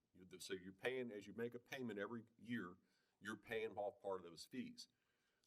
For some reason, GASB, and I'm a non-practicing CPA, I have a master's degree in accounting, but for some reason, GASB decided a few years back, we're gonna make you in year one expense all of those fees, even though you're paying for them over the life of the bonds. But if you go to the Electronic Municipal Market Access website and look up Plaquemine Parish, your page on that, and pull up those refunding numbers from 2014, you'll see that the numbers that you all posted, which are correct, saved the parish over $100,000 net present value. And so the fees that the team earns is paid to you over the length of the bond? No, sir, but they're paid back. They're paid by the parish over the length of the bond. They're included in the bond? They're included in the You payments. get your money at the time of the closing? We get the money at the time of the So that closing. might be why Gatsby writes it off at the time of the closing? Could be, but they don't write off all of it like that. I got it. And the numbers that were presented to the State Bond Commission, if you go to the State Bond Commission and pull the numbers, the final numbers from the State Bond Commission, you'll see the same thing, that the numbers that the State Bond Commission will give you show you saved over $100,000. Okay. I had one question. I was just handed an amendment that is basically firing my firm and appointing Raymond James as municipal advisor. Excuse me? I said I was just given an amendment. Amendment hasn't gone forward yet? Okay. So I thought the amendment that I'm looking at it has, D.A. Davidson being replaced by Raymond James.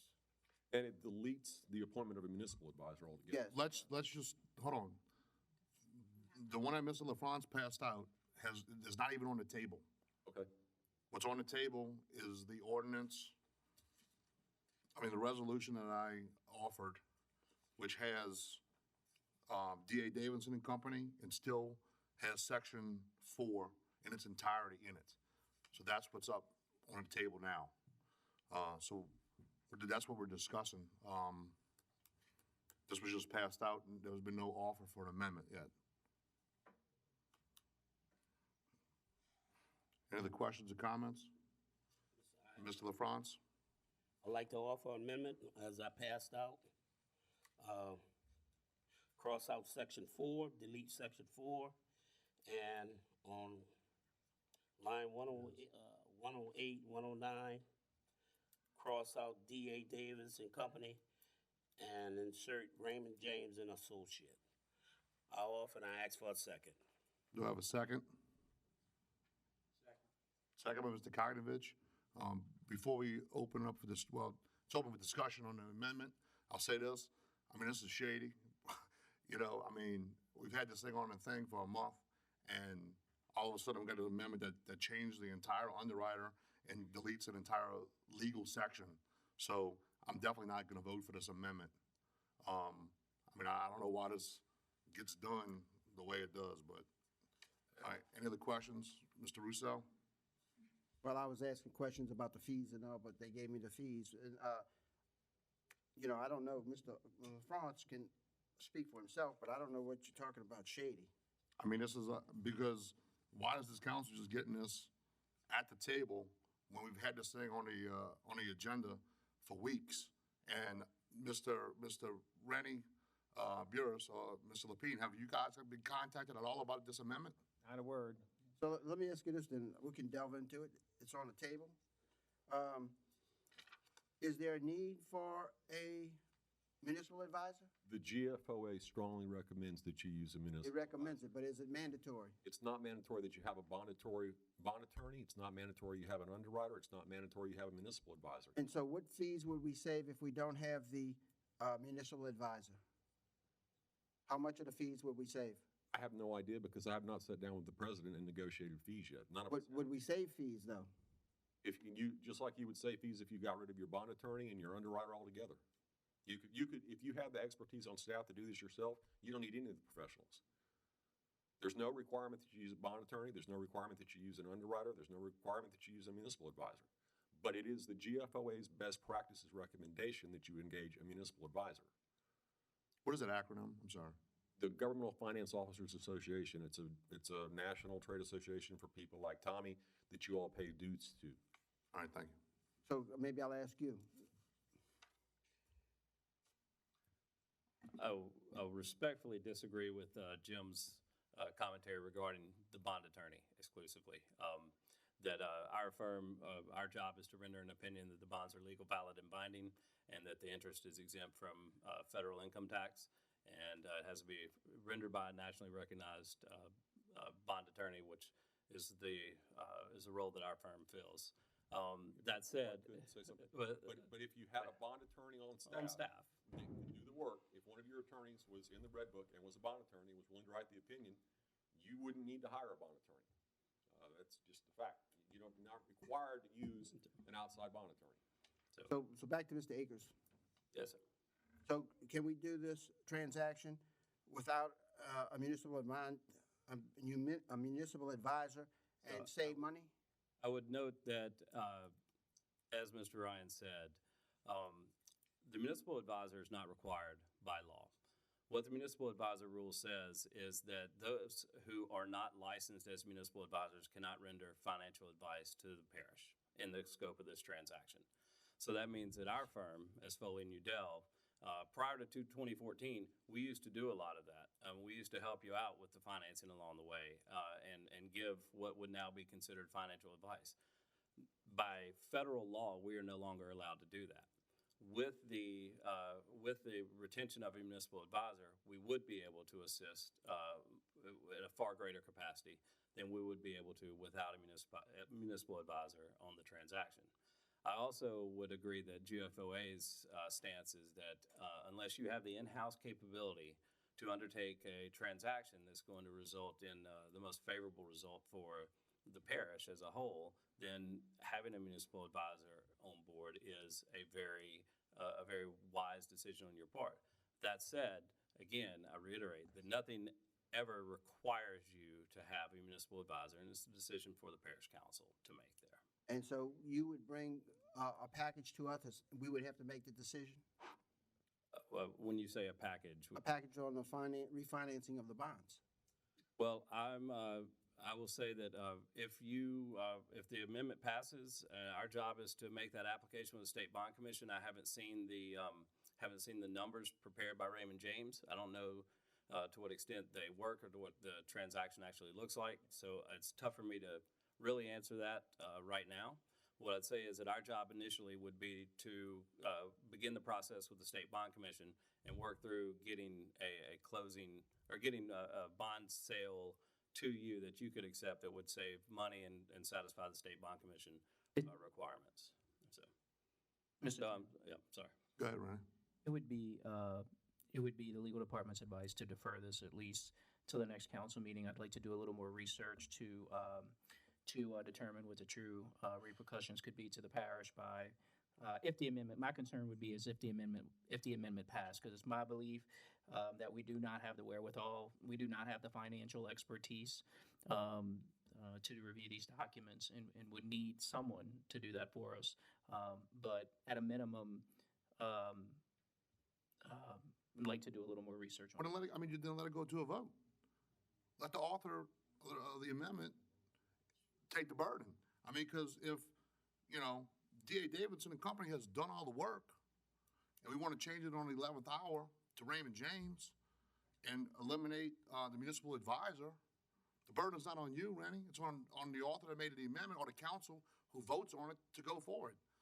These 11th hour changes, really, to me, it's bad business. And this is the business that we continue to do in this parish for year after year.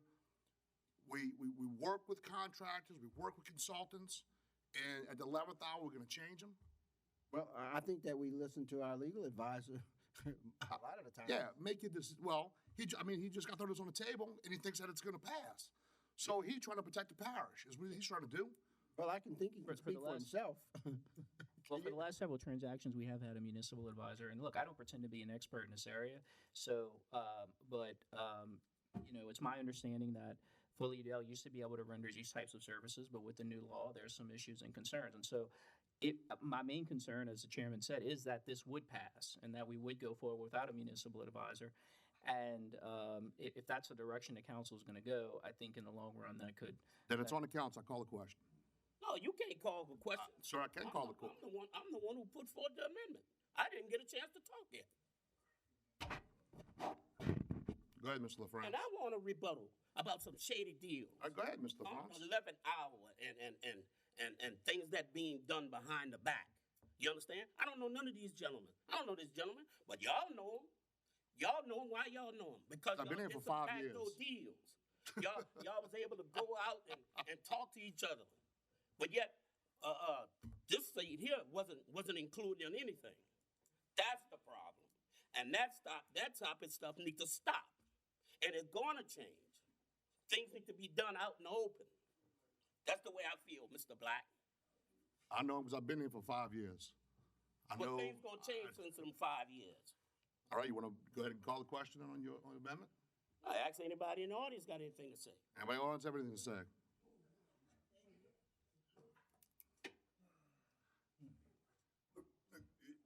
You guys been doing bond counseling for years, ever since the old courthouse was here, right or wrong? That's correct. All right. Hey, you're right. You're right. You don't need a consultant. What you paying them for? Exactly. The people is spending money, but it's not your own money, it's the people's money. Hey, $100,000, might be a little more money could be made out of this deal. But the people not getting the benefit out of it. The people should get the benefit. The people should get it. Not these guys come in and make these quick deals, man. You guys got to start doing your homework and do this thing right. You got a chance to do it right, guys. Y'all know what I'm talking about. Y'all know what I'm talking about. Sometimes, Mr. Henry. Mr. LaFrance? I spoke, Mr. Conover. Mr. Konovich? You with Foley Udell, did you put this team together? Did I put this team together for this financing? No, sir. We are the bond counsel for the parish. So our duty is to the parish. We put this resolution together that included this team in consultation with the administration and with others. And so we drafted the resolution. Yes, the resolution includes the folks that are included in the resolution as it was presented. We're happy to work with them. We're happy to work with the parish. So, to say that we put the team together. You didn't have no say-so of who you was going to work with. I will say our job is to represent the parish, to make sure that you have good legal advice in the course of the transaction. Our job is to work with the parish. And so I can't speak to anything other than that. I just know that, again, I'll reiterate, our desire is to work with you and to provide you the best legal advice in the scope of the transaction that we can. I'll be glad to let Mr. Ryan address anything else if you'd like. So. All right, Mr. LaFrance? I wish we proceed. Question. All right, questions called on the amendment. This is the amendment that removes Section 4 in its entirety and replaces D.A. Davidson and Company with Raymond James and Associates. The machine is open on the amendment.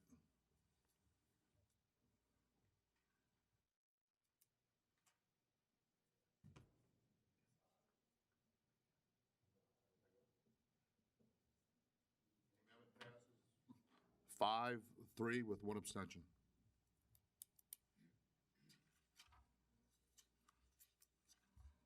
All right, back to the Thank you, Mr. Chairman. resolution. Any questions or comments on the resolution as amended?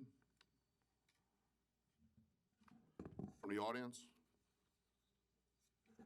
I have just one comment. I mean, I apologize for the work you guys put in.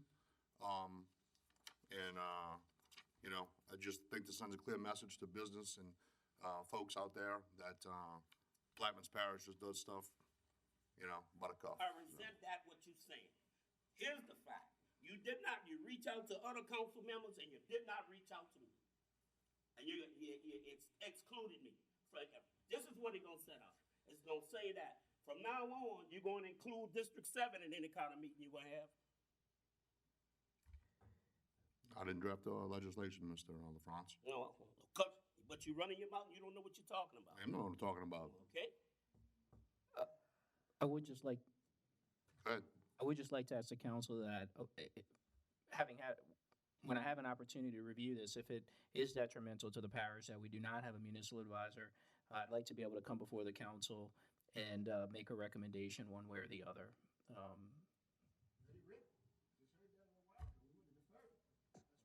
Let's vote. Questions called? Machine's open.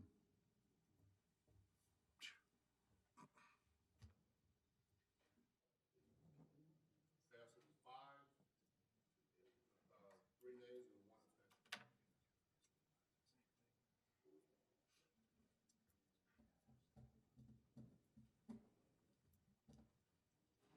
All right, 9, please. Sorry, Q. A resolution expressing the Plaquemines Parish Council's support of the conceptual upgrade and expansion of Renatz's Trailer Park located on Highway 23 in Jesuit Bend and otherwise provide with respect thereto. Ms. Newberry? I'll Offer offer. and ask for a second. Second, Mr. Kokrovich. I have changes.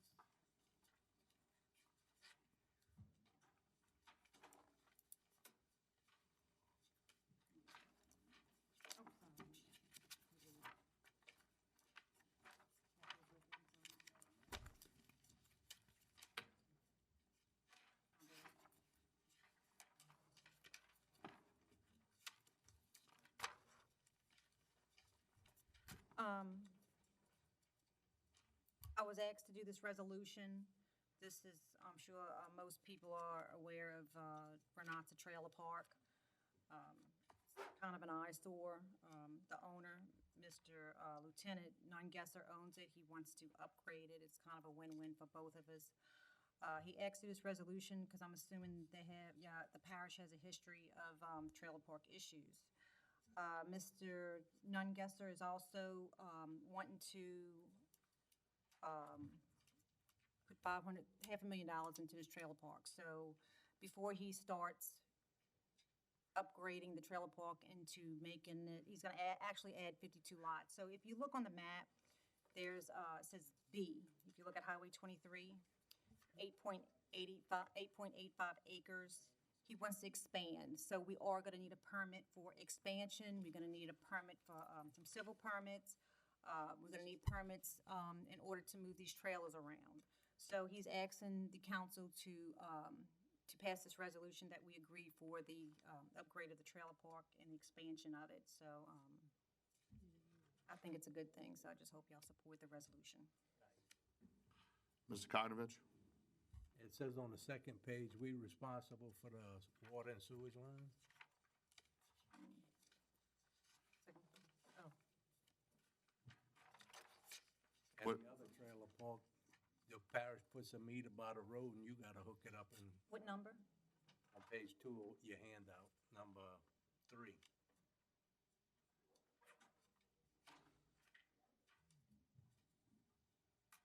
Says the water line shall be maintained by Plaquemines Parish government. Sewage line maintained owner parish.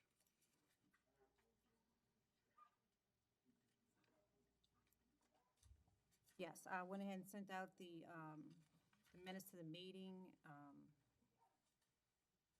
I'm not sure, water lines are not maintained by the parish. Is anybody aware of that? Not in the trailer park. So I guess that would be a question with the,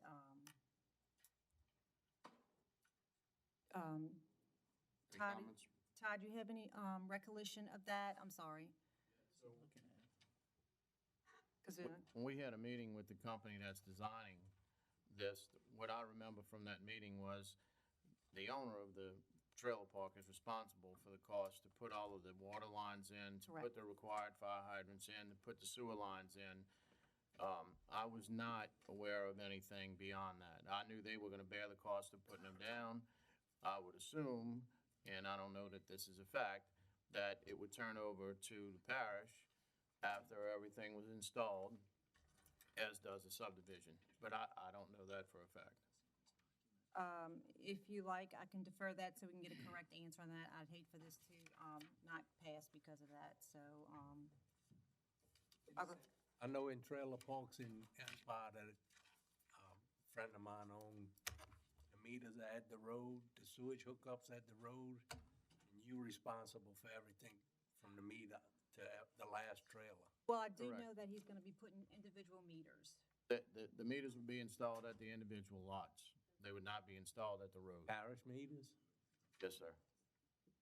why are we making an exception for this trailer park and not the 100 other trailer? What kind of exception would we be making? Putting a meter at each trailer. It can be done either way. If the owner of the trailer park is gonna pay for the water service to all of the tenants, then they would put the meter at the highway and the owner of the trailer park would pay for the water service.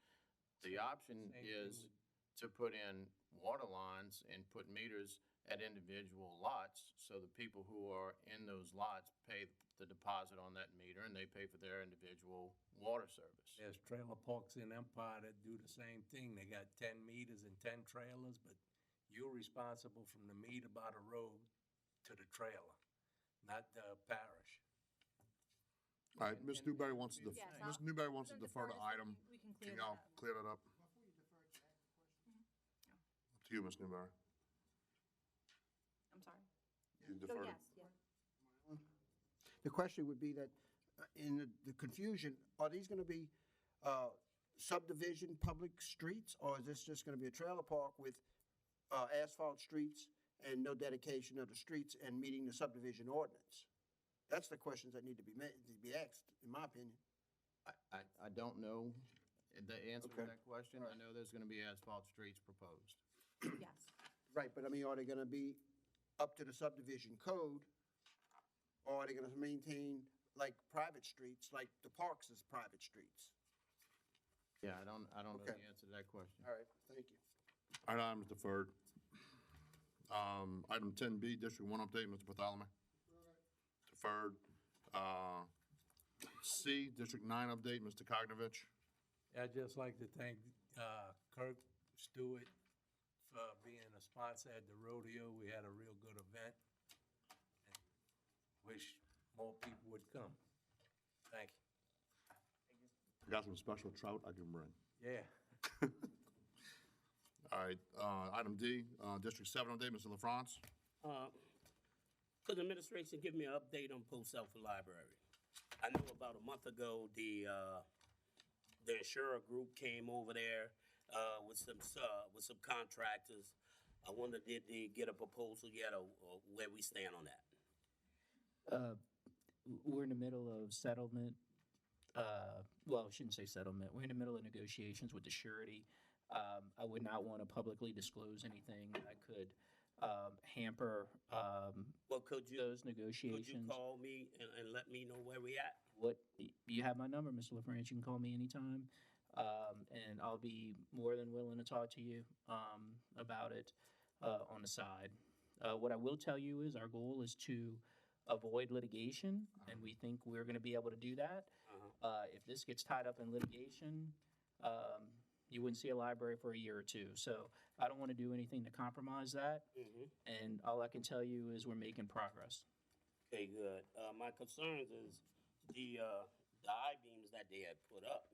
You know, we had, with the school system, we had the same scenario, and we had to, they had to come in and sandblast and repaint those I-beams, and the I-beams have been sitting out there for quite a while. So that's what I'm concerned about also. Well, we'll discuss it. Yeah. I'll give you a call. All right, is that all, Mr. LaFrance? Yes, sir. All right, move back to District 1 update, please, real quick. Mr. Bartholomew? I submitted some concerns, and the one about the federal levies, was federal levy from Phoenix to Bohemian, and I haven't received anything saying that we're back in the system as far as the Corps of Engineers is concerned, because I know we were taken out of it by notice. So I'm still waiting to see if they put us back in, since we've been working, but we haven't completed any task with the culverts yet. But I figure within a month, according to the letter, about a month to 4 months, we should be completed with one, and then get an opinion whether or not they'll put us back in writing that we are part of the federal system. So I still don't know where we are with that. The other thing I'm concerned about was the generator for this building, where we are with that, what's going on with that? I answered your email, Mr. Bartholomew, with the. I want the counselor here, I don't want to say, I want them to tell everybody where we are. You want me to tell everybody? Yes, sir. Okay, no problem. That's why we brought it up at the council meeting. The river has been a problem for the generator because the stand for the generator has to be mounted and has to have pylons driven into the ground to hold the generator. The generator for this building, it was decided that we were gonna wait till the river goes down and then go out and look for pricing on the generators, because we couldn't get a contractor for the generator 6 months ago, or 3 months ago even, to hold a price, a firm price on a generator with the indecision on when they would be doing the work. So now that the river has gone down, that is a priority that is on Linfield, Junius, and Hunter to go out and get pricing for the generator. And that has to be built, right, to specifications. The Generator. stand, I talking about the stand, I'm talking about the generator itself, or the generators can be bought anywhere. the generator can be bought. Okay. The platform That's the has main to be thing. built. Because I got misinformation, and that's why I want to get on that straight with you. I understand the rest of that stuff, because Okay. the levees, the river is high and everything else. They created a problem. And everything else is working out, and I appreciate all the efforts, and especially, Mr. Lepine, for your work today about the courthouse and everything else really went well. Thank you, Mr. Black, for coming back as a chairperson. All right, no problem. Item E, District 5 update, 1 and 2. The District 5 on FEMA project, we had set a meeting, and you had to cancel it. I just ask that you can reset the meeting so we. Yeah, when the storm was coming, we'll get that settled. Okay, if we reset that, and, the discussion, the Walker Road and East Bayou Road, I know y'all put some rock on it in the last couple of days, but they need to get the grass cut around that curve because it's getting to be a little dangerous. That's the two items. Thank you. Well, we'll have that meeting set up pretty quickly. All right, F District 8, Mr. Blank. We defer due to IT issues, and we'll do the Joseph Bend, across the river so those folks can come. All right, item 11, please approve of them. Mr. Black, I would like to go back to my update. Go back to District 7. Mr. Lepine, are we still underneath the state of emergency? Yes. Okay, good. Would the damages that we experienced in Myrtle Grove, would that be taken care of underneath the state of emergency?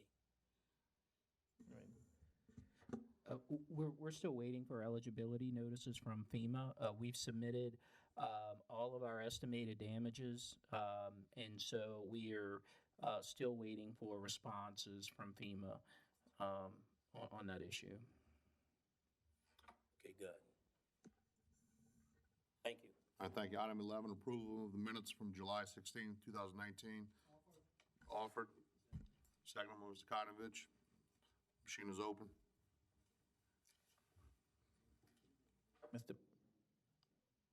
Mr. Black? Could you go to just 4 for 2 things? Skipped over. All right, go back to item 4. That passes 9-0. Item 4. Just 2 real quick things. Recycling in the parish will decease as of August 12th. August 15th will be the last. That's it. There is no other company that takes recycling but in Baton Rouge. So we are shutting down the 12th so we can get everything recycled. The 15th, that's the last day that Republic has set up with us. So we will come out with a press release. And also, I just wanted to update you. Also, the river is dropping, and we do expect to get on working on those dolphins the next week or two.